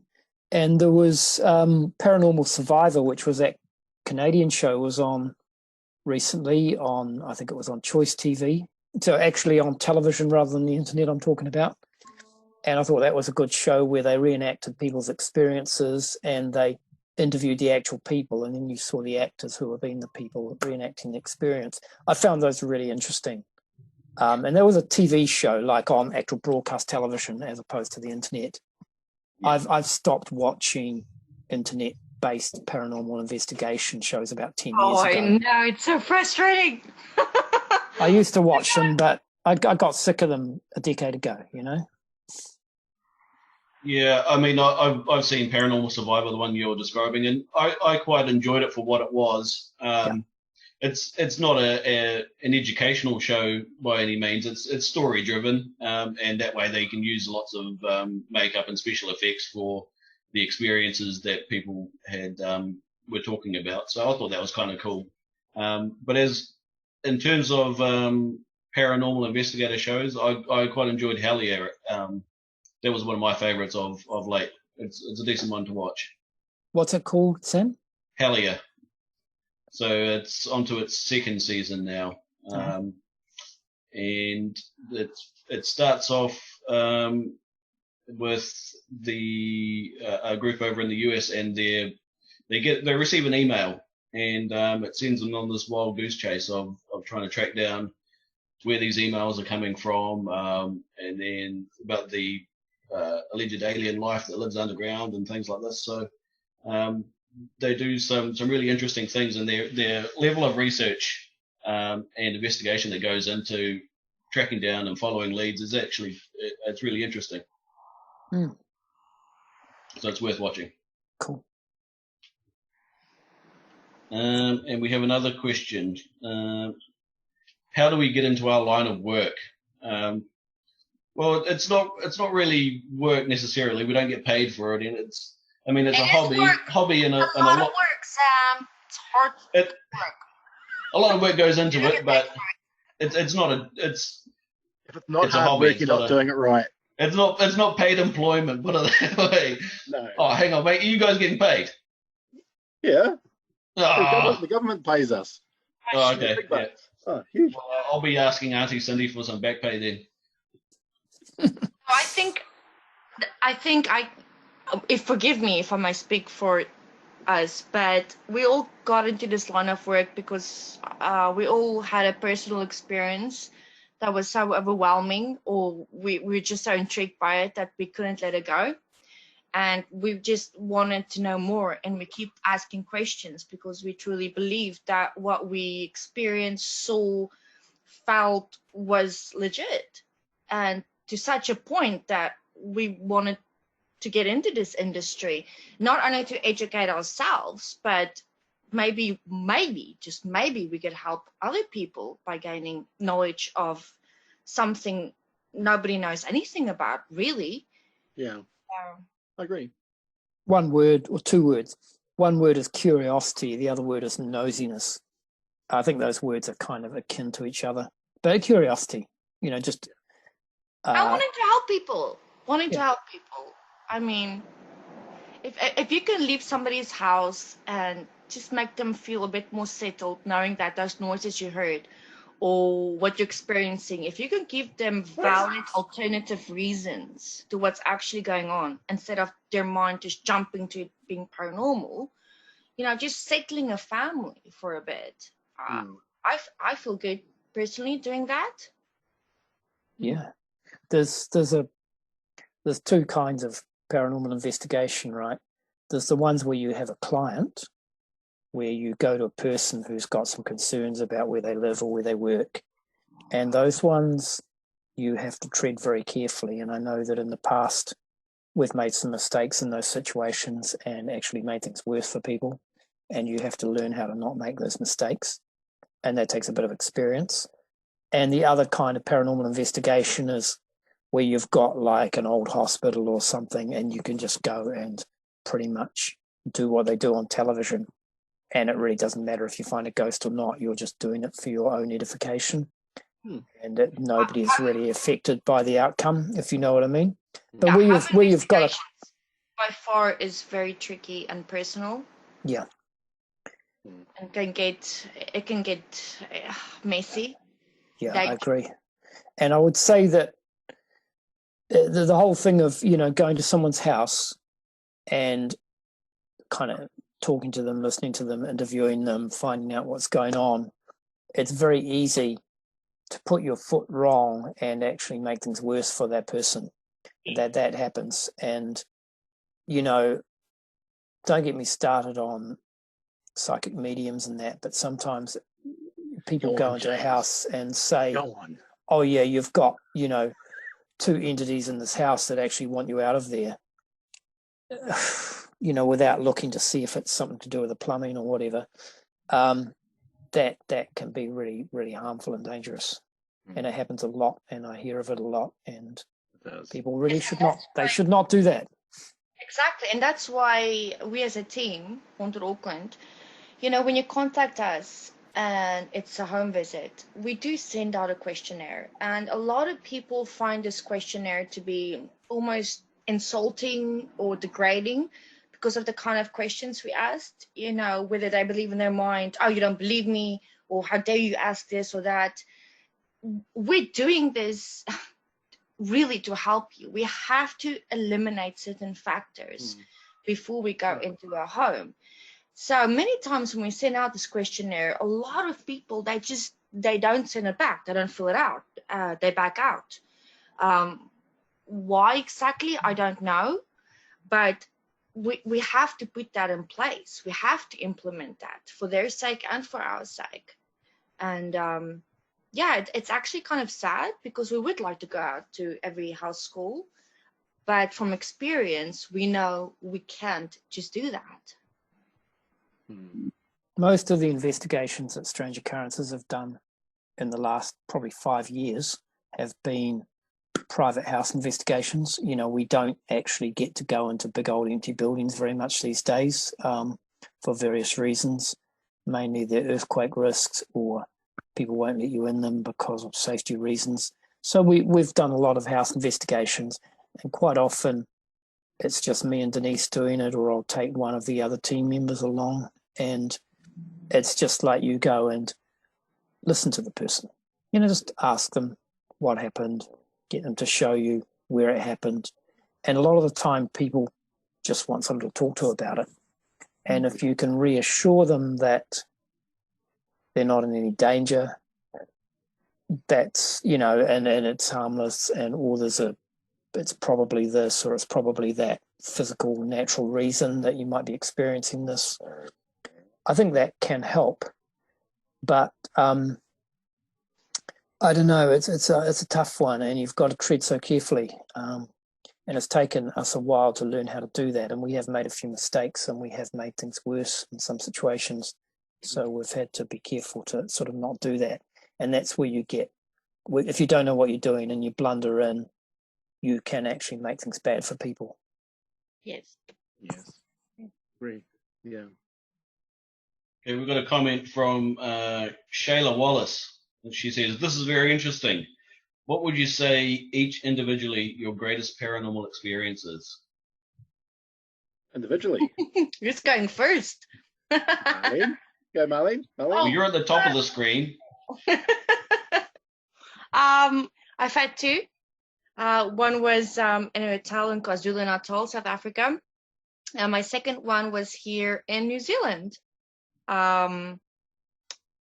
Which a lot of my teammates know already about. I'm not so sure if I can mention the location, so I will just say it is a very historic location, museum even.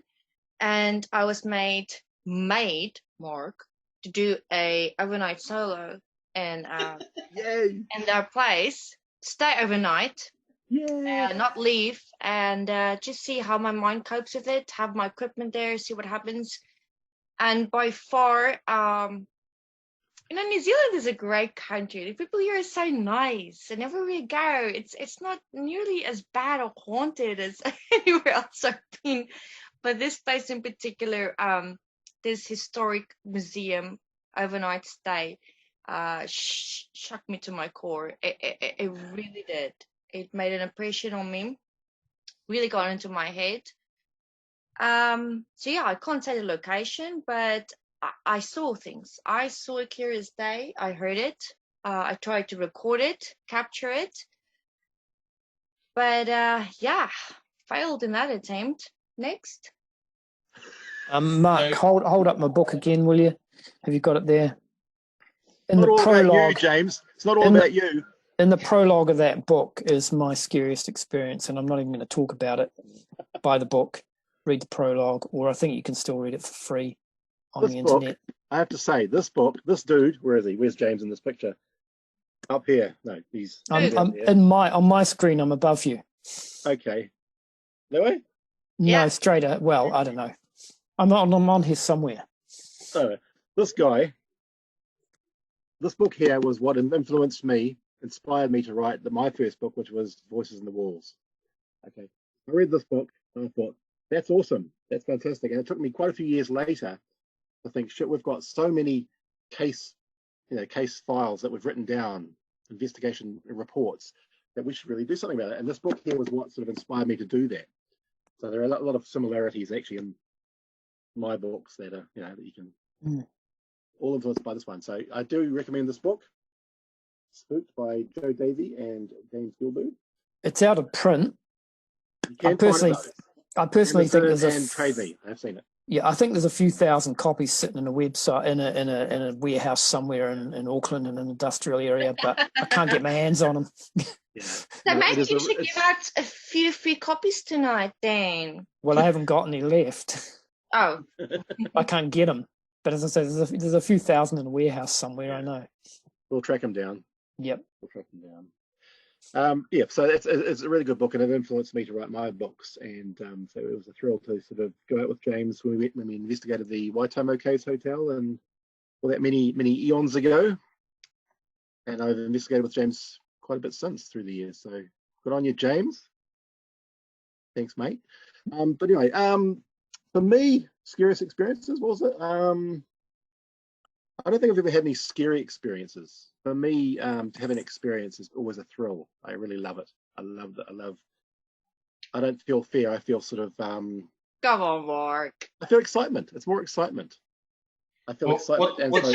What's your greatest experience then? One that you just go, wow, Well, I mean, I really don't know. I mean, we've had some great times in this team through the years. Various places from King's Seat to the private home ones. We've had communication sessions that I remember go well. The school definitely had a major impact on me. All the school investigations. I mean, Puanui House in the Hauk Historical Village, with the torch sort of making its way down the stairs, that had an impact on me because I was stumped, and nobody's been able to offer me any explanation. So it had an impact in the fact that it happened. I caught something on camera, which is better than nothing on camera, and I haven't been able to explain it since. So that had an impact on me, but nothing scary. I mean, it's more of sort of an excitement for me. He's lying. When have you ever heard me squeal? Well, there was that one time. Damn, that's private. You see, we'd never speak of that. For me, standout experiences. I mentioned earlier the keys at the school. Yeah. That's something that I can't explain. And it was really cool to keep going back to that place and investigating night after night. Also in the school was, I think Marlene, you were there as well, when we were sitting at the bottom of the stairs and we heard the door upstairs close, and then we heard the footsteps coming down the stairs, and that door was locked. Yeah. No one was upstairs, and we heard the slam of the door, and then the footsteps coming downstairs. It and automatically we could not locks the explain door. that. Yeah. And they were coming down towards us, weren't they? They were coming downstairs where we were sitting at the bottom. Yeah. There was about a good sort of 4 or so steps, I think, from memory. Mm. And you could hear the creaking of the floorboards as it went down the It's stairs. a lot more steps, and I was the closest one, remember? Yeah. It's like, And- oh shit. And I was new. It's like, oh no. Not And me first. ironically, the only person that didn't hear it was had their headphones plugged into an EVP recorder, Oh, bro. which normally would amplify the sound. Yeah. So we were listening with our own ears, and all 3 of us heard it, and we just couldn't explain it. Heard it, felt it. But again, it wasn't scary. It was just It wasn't scary. very, it was just very like, cool. It was scary. Oh my god. Why do you guys keep saying I wasn't scary? It was terrifying at that moment. You gotta harden up. on a personal level for me, though, was a couple of days before my 21st birthday. Before my about a week beforehand, my grandmother had passed away, and a couple of days before my 21st birthday, I received a letter that was sitting on my pillow on my bed at home in the family home, and it was from my grandmother, and it was dated after she had passed away, and it was written as if she was talking from the other side and talking about how I would grow up to be an exceptional man, and you know, she was proud of me and that sort of thing. And spoke to my whole entire family, and no one knew where that letter had come from or why it was there. No one admitted to putting it there. I mean, I'm open to the fact that someone had, but I've still got the letter, and I don't know where it came from or why. I just can't explain it. That's awesome, man. Kind Yeah. of sweet. Love that story. I know James is one.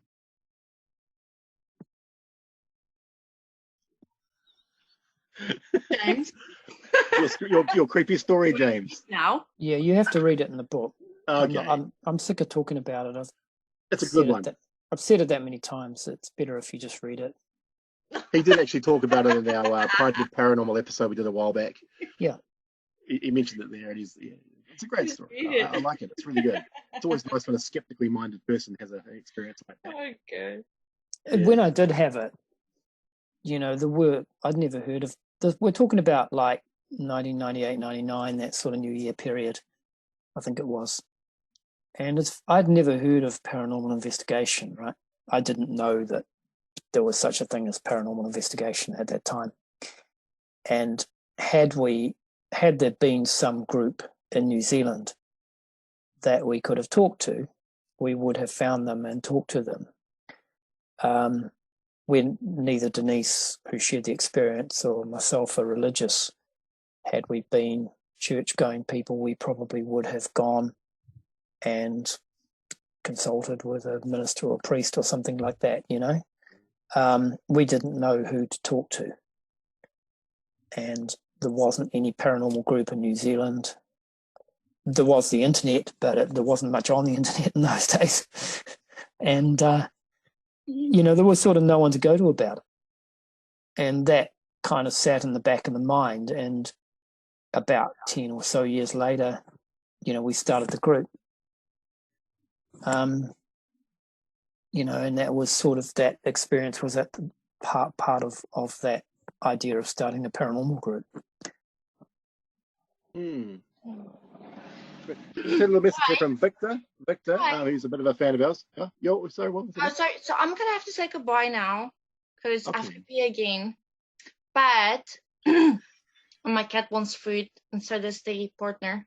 That one. So I have to say goodbye to you guys. Oh, no worries, Marlene. Thanks for joining Really us. nice talking to you. Enjoyed No it worries. a lot. Enjoy the rest of your lockdown. Oh, you had to say that, Sam. You just had to put that in there. I'm gonna try and close this up. I don't even think I know how to do it. But anyway, thanks a lot. Really appreciate it to talk tonight, No worries. guys. And I hope we answered at least some of the viewers' questions, something like that. Yep, Yes, I'm looks sure like we it. have. But Noise again. I'm gonna say Just have ta-ta. to Bye. See you. click leave. Good night. That one. See you, Marlene. See you, Sleep Marlene. well. Right, we can talk about it now. Yay. Yeah. So yeah, Victor. Victor was saying he's leaving to go back home again soon. And have we got any investigations lined up, public events that he can plan before he goes home after the lockdown? Of course, we don't know when the lockdown is going to end, so we just don't know. We have got lots of We've got quite a few investigations lined up actually. We're just waiting for this whole lockdown business to end so we can confirm dates and things.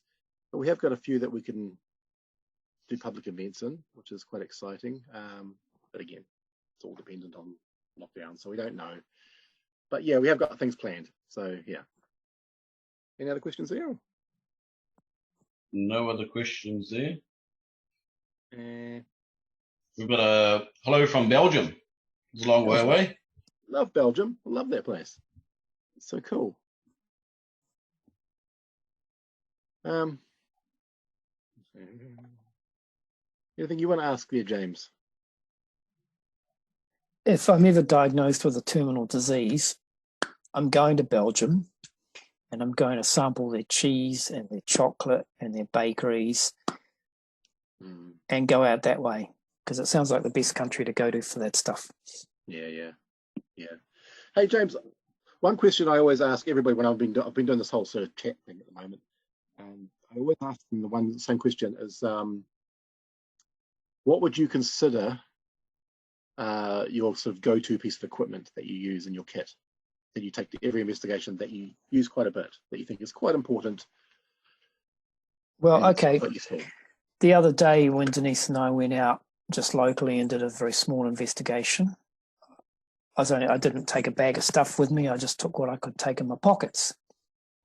And in one pocket, I had a little voice recorder, just a little Olympus recorder. And in the other pocket, I had my tri-field natural EM meter. Nice.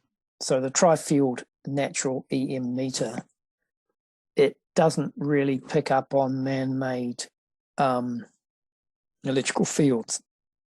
You could practically put it next to a power station and it doesn't react. But when it does react, something is going on. Like there is something happening that is mysterious. And when we did that investigation, Mark, at the old Carrington Polytechnic, Yeah. And I mentioned that business in the basement where all our meters went off, and including the tri-field EM meter.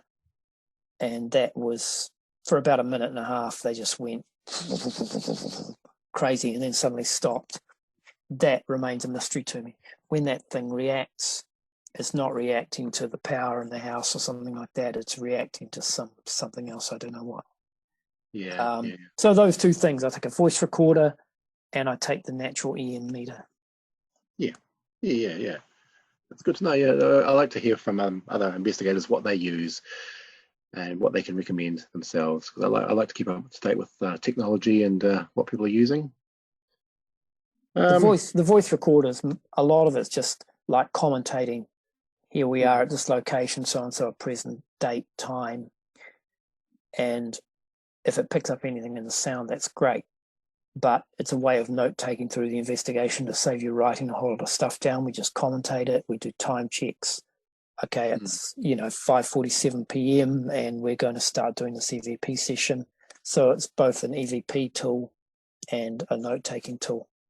Yeah, for me, it's a video camera. I think video camera for me is the most important piece. It's the piece of equipment that's given me the most evidence so far. Plus, I like the idea of getting video as well as audio captured at the same time, verifying and backing each other up. So actually, I tell a lie. We did have a video camera with me. Yeah. That thing I put on the internet that said, "Oh, we missed all of that." That was me trying to video stuff and not working the camera properly. Right. Yeah. If you're taking anything with you, make sure you know how it works and you're adept at operating it even in the dark. Make sure you know how to work it and know what it reads. and you've tested it and you make sure it's going and the batteries are working and the rest of it. Don't take some mysterious thing that you know nothing about. Oh, it's pointless. It's pointless, yeah. Not to the important investigations anyway. I mean, No. if you've got a location that you can experiment with gear as you go, then Fine. sure. Yeah. Yeah. And if you've got time, if you're limited with time, don't muck around with trying to figure out how bits of equipment work and what they can possibly do. It's just a waste of time, really. Yeah. Yeah, I agree. Having a camera going is always handy, especially with those occasions where you might have seen something in the corner of your eye and maybe the camera angle caught something. It's always good to go back and review it. Yeah. Just to eliminate that doubt. Yeah. Or at least try to. I'm just seeing on who's online at the moment.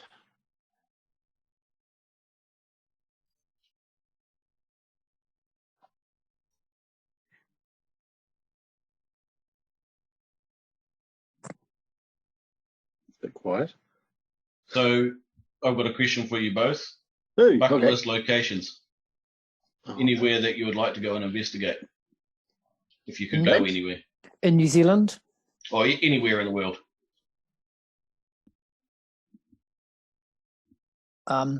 Mark, you've already been to my one, Barcaldine Castle in Scotland. Okay, yep. And you've also been to a few other envious locations in Scotland, but Barcaldine Castle, my mother actually lived there as a child, and the castle was in her family, and it has a haunted history. And I've been inside it for like 20 or 30 minutes, but I'd like to go visit there again one day and actually investigate it, if possible. Yeah. I think my ultimate, I've been in lots of locations. I've spent the night in the ancient Ram Inn, which was real buzz, and I'm hopefully going back there next year again, and I'll be able to have another night there. So I was quite intrigued by that place. It was interesting. At Chillingham Castle, I've heard a lot of stories about Chillingham, and I've heard a lot of stories of hoaxing going on there with the tour guides. So I was very doubtful, and just going there and being there, fascinating place. It's all the hoaxing stories in my mind just disappeared when I got there and started walking around the place by myself.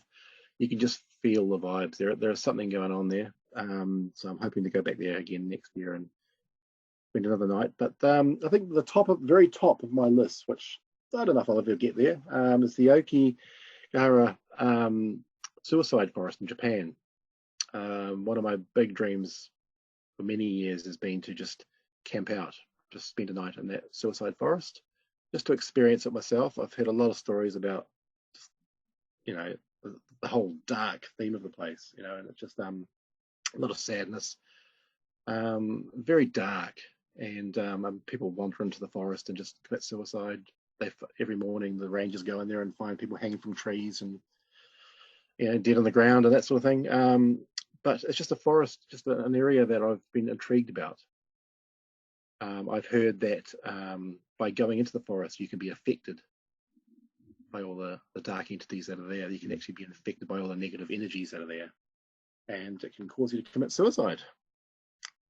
I think as a researcher, that's something I possibly need to go and check out for myself. I'm just curious, and yeah, a bit morbid, I know, but yeah, it's been on my bucket list for many years.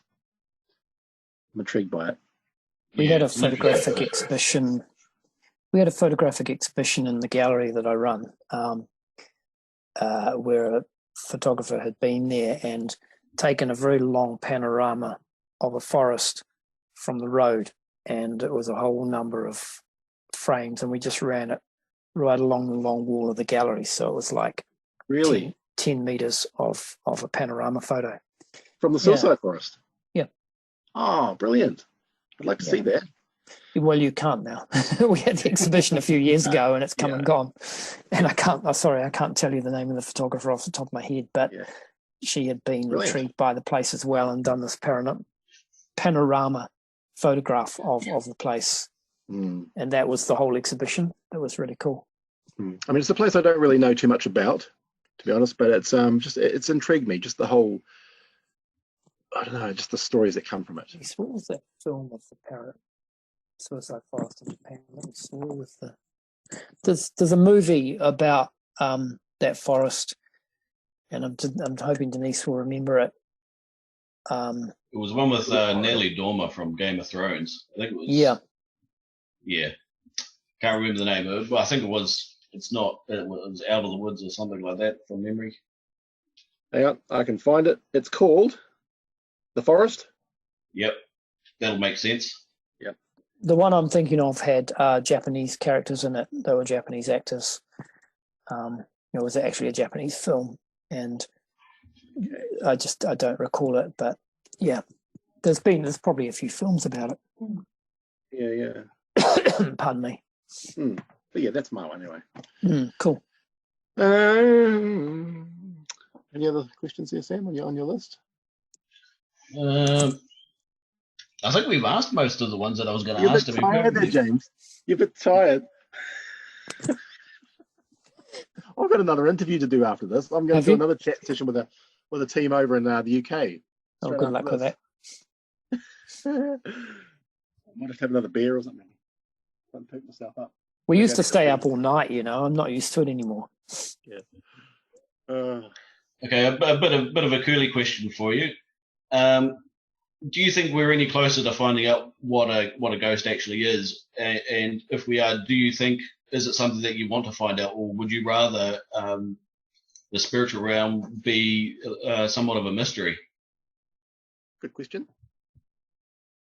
Are you going to answer that, Mark, or am I? For me, yes, I want to find out what ghosts are. I also want to communicate with them. I also want to interact and get to know them. But I'm patient and I'm prepared to wait. And it's all about it's more about the journey and the adventure for me. It's just going to these places and experiencing little bits and pieces, and it's the whole journey of discovery, and all that kind of thing.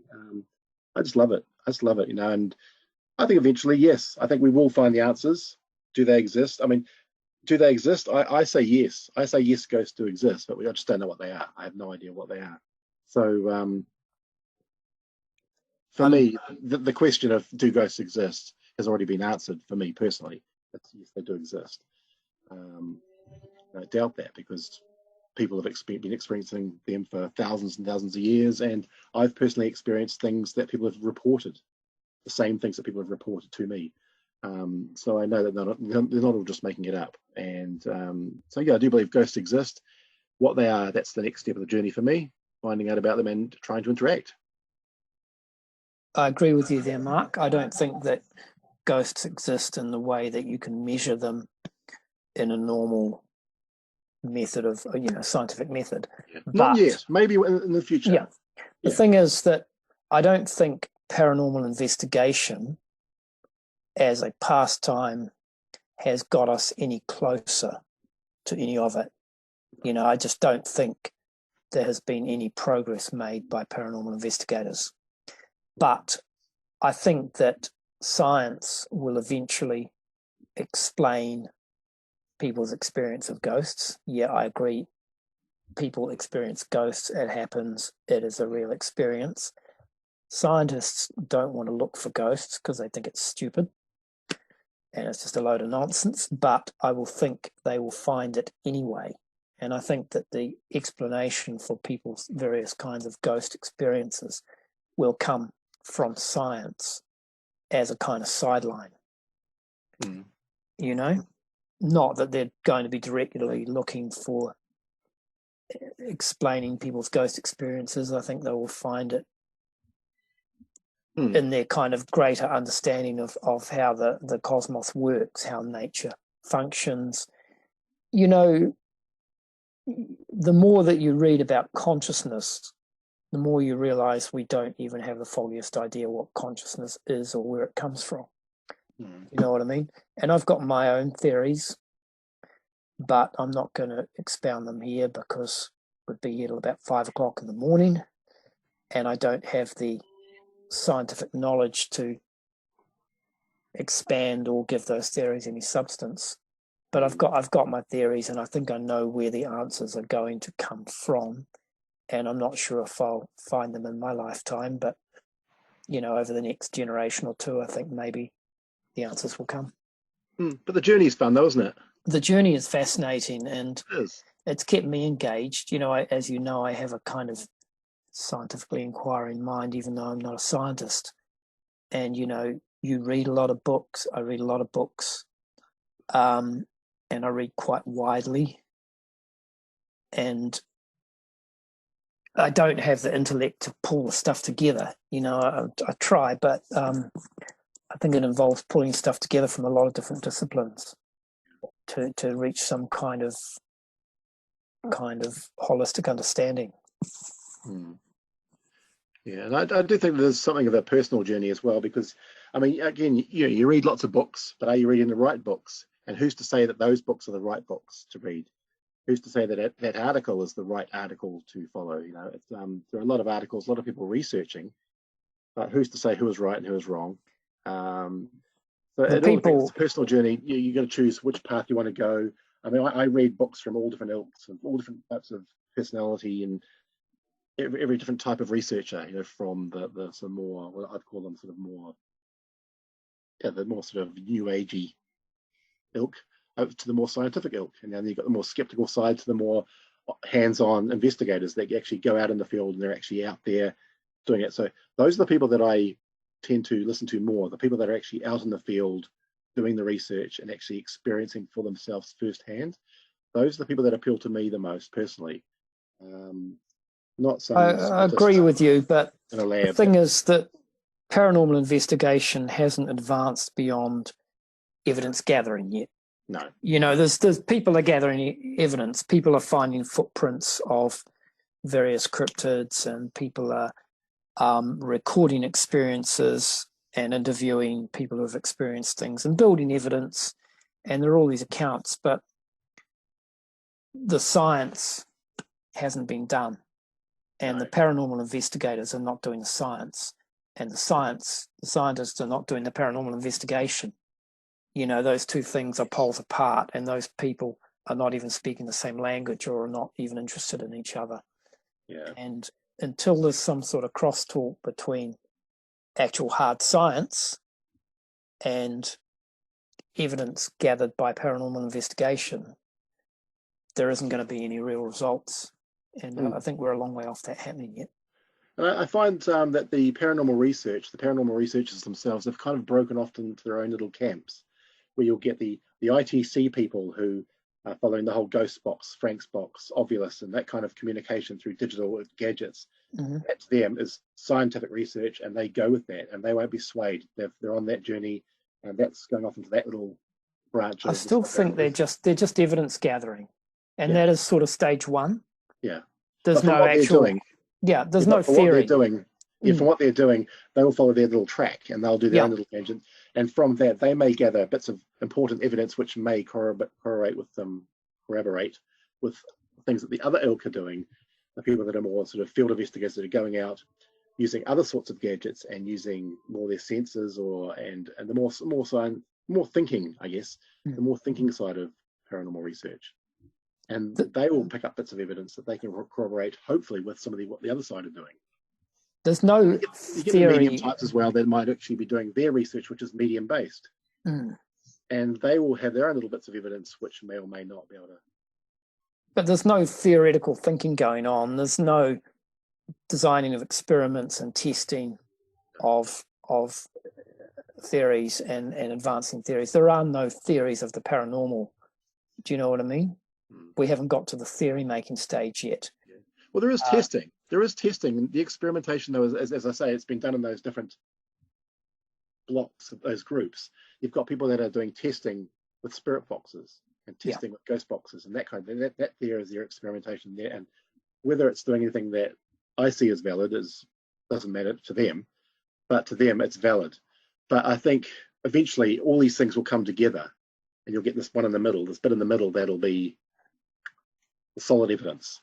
Yeah, I'm not counting on that. I don't know. I don't know if paranormal investigators will ever explain anything because they're not being scientific. And I don't think scientists will ever look in the direction of the paranormal because it's not even, they just think it's a load of rubbish. and they don't want to jeopardize their careers or their grants or their reputation with other scientists, even if they are interested in it. And I think that science will kind of solve a number of these problems almost by accident. Maybe. Do you understand what I mean? They'll Yeah. figure something out, and the paranormalists will go, hey, that actually explains crisis apparitions, or that explains certain cryptids, or whatever. I think that it will come from science by accident. Mm. Yeah, I tend to agree with that statement. Yeah. Guess we'll just have to wait and find out. Yeah, I hope I'm around long enough. It'd be nice. Yeah, it'd be nice. I mean, as I say, I'm not in any rush because I'm enjoying the journey, but yeah, same. it'd be nice to have a few answers. I mean, I've got so many questions now, way more than I had when I was a kid. I was always asking questions, and now I've got just so many more questions. Every investigation we go on, I end up with heaps more questions. That's really healthy, though. That's the healthy way of doing it, and it keeps you alive and engaged with things, and I think it's great. I don't mind that. I don't mind having questions, but it'd be nice to have a few answers, a few significant answers, not just little bits, but a few sort of solid answers. Like, okay, I'd like to know, are ghosts energy? At least that's one of the popular theories. And for me, it's like, well, okay, are they energy? Okay, cool. If I die knowing that, well then great, it's something, But when it comes to ghosts, I think it's psychic. I think it's the ability of the human mind to perceive time beyond a pure linear progression. I think it's in there. But then there are other kinds of paranormal phenomena as well. And I think if you can establish the fact that human minds can communicate with each other in some way beyond the normal 5 senses, or however many senses we understand we have, if you can understand what consciousness is and how consciousness exists, this is the red wine talking, no it isn't, how consciousness pervades time forwards and backwards, then you start to get somewhere.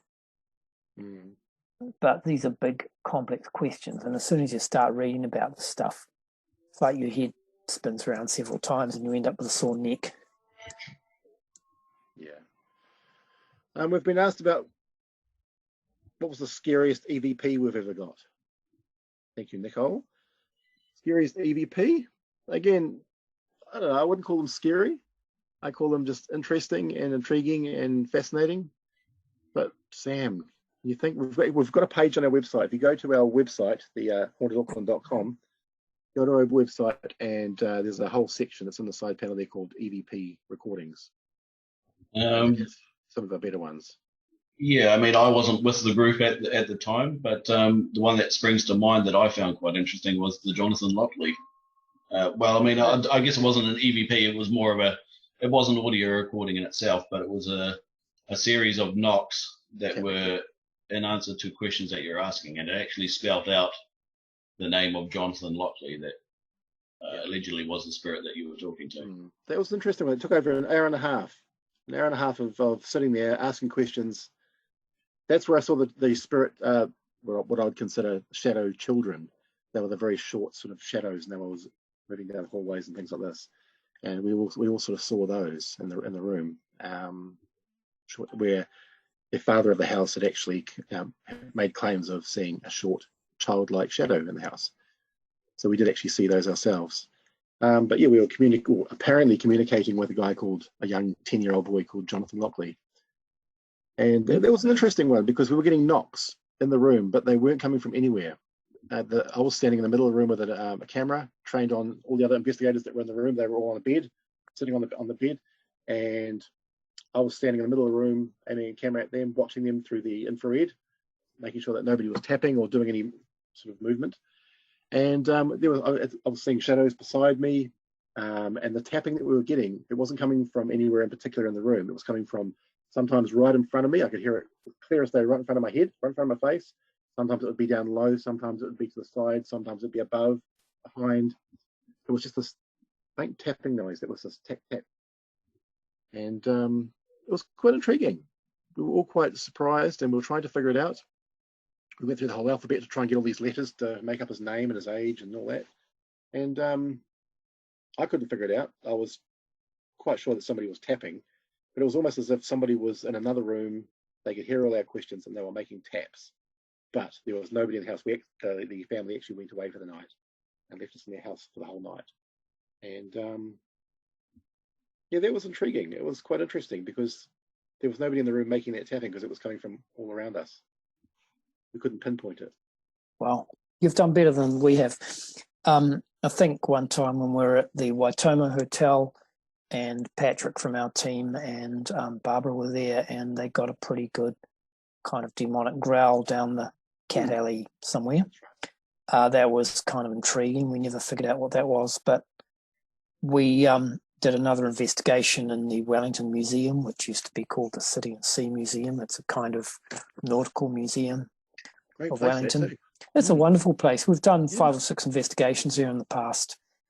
And the last time we did a proper investigation there, we got a kind of tapping situation that didn't go on as long as your one. But I think I've played it when we did one of those talks at Paracon Australia. I think I played it over the PA system. And it's quite a good, it appears that the tapping answers some questions. If you take the best bits of it, there's a couple of random taps outside the zone. It's pretty good. I've never put it online, and I haven't had the chance to go back and try and repeat it. And I think that maybe you need someone in the group who has some sort of engagement or who is able to attract attention or communicate in some way. And we had that on that occasion, and it just seemed to go off, and it kind of worked. And I'm not saying it's paranormal. All I'm saying is we couldn't explain it, and I haven't been able to go back and try to repeat it yet. If we're able to repeat it, that would be something. That's all about. Nicole says, getting jealous, guys. Yeah, I mean, it is fun. It is fun what we do, but it is a lot of work. It can be very tiring. I mean, the investigation part of it, going to the actual location, is the easiest part.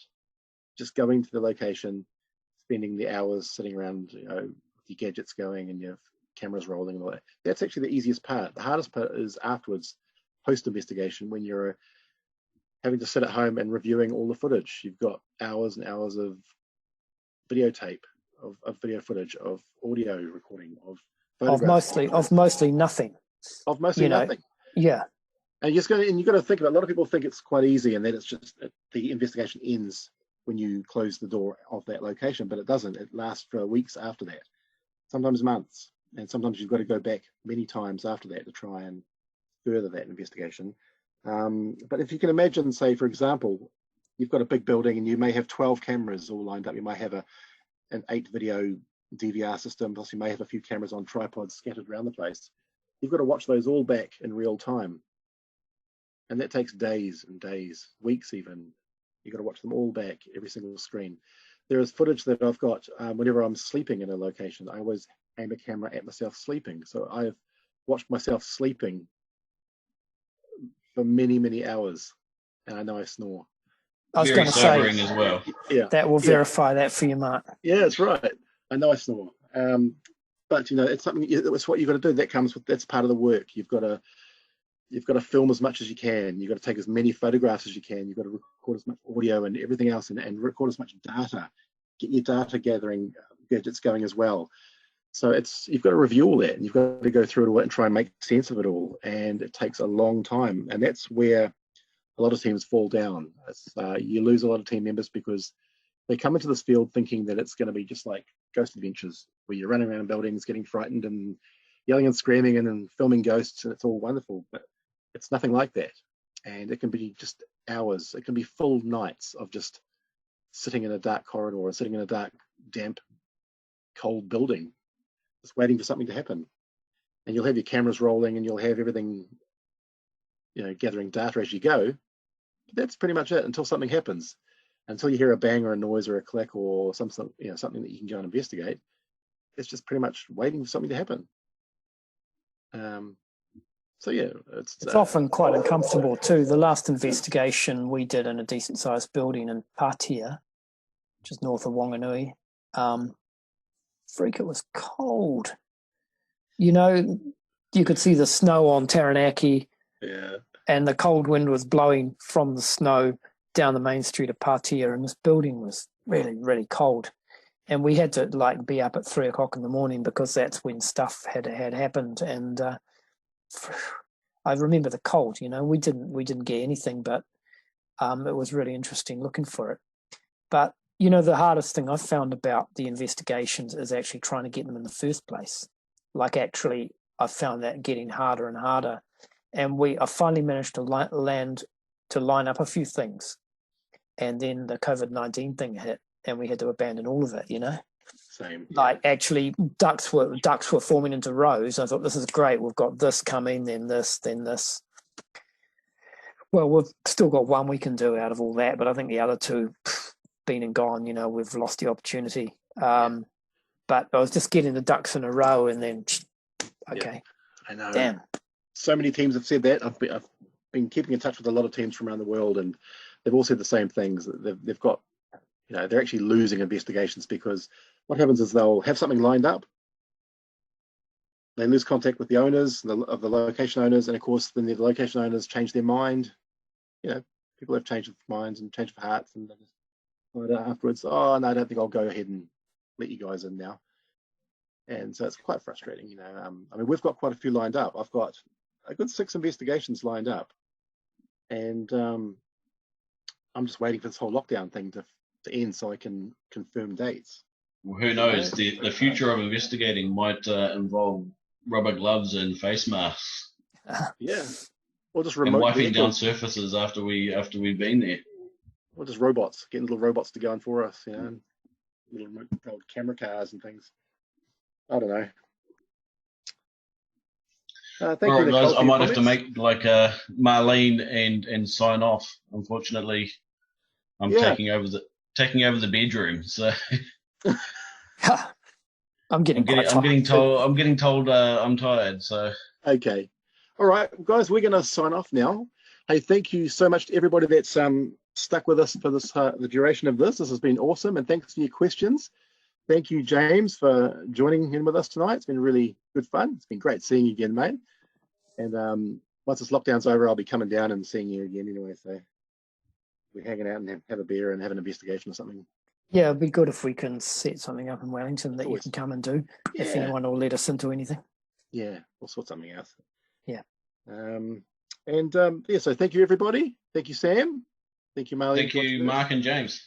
Cheers. It's good to see you, Sam. Okay, everyone, thank Really you very good to much. see And we're going to sign off now, and we'll put this online so everybody can watch it later. And I'm going to get ready for another chat with somebody else now. Okay. Thank you, guys. Good luck. Catch you later. Cheers. See you, James. Bye-bye. Same to you. See you guys. Thanks. Enjoyed it. Thanks. Yeah. Cheers.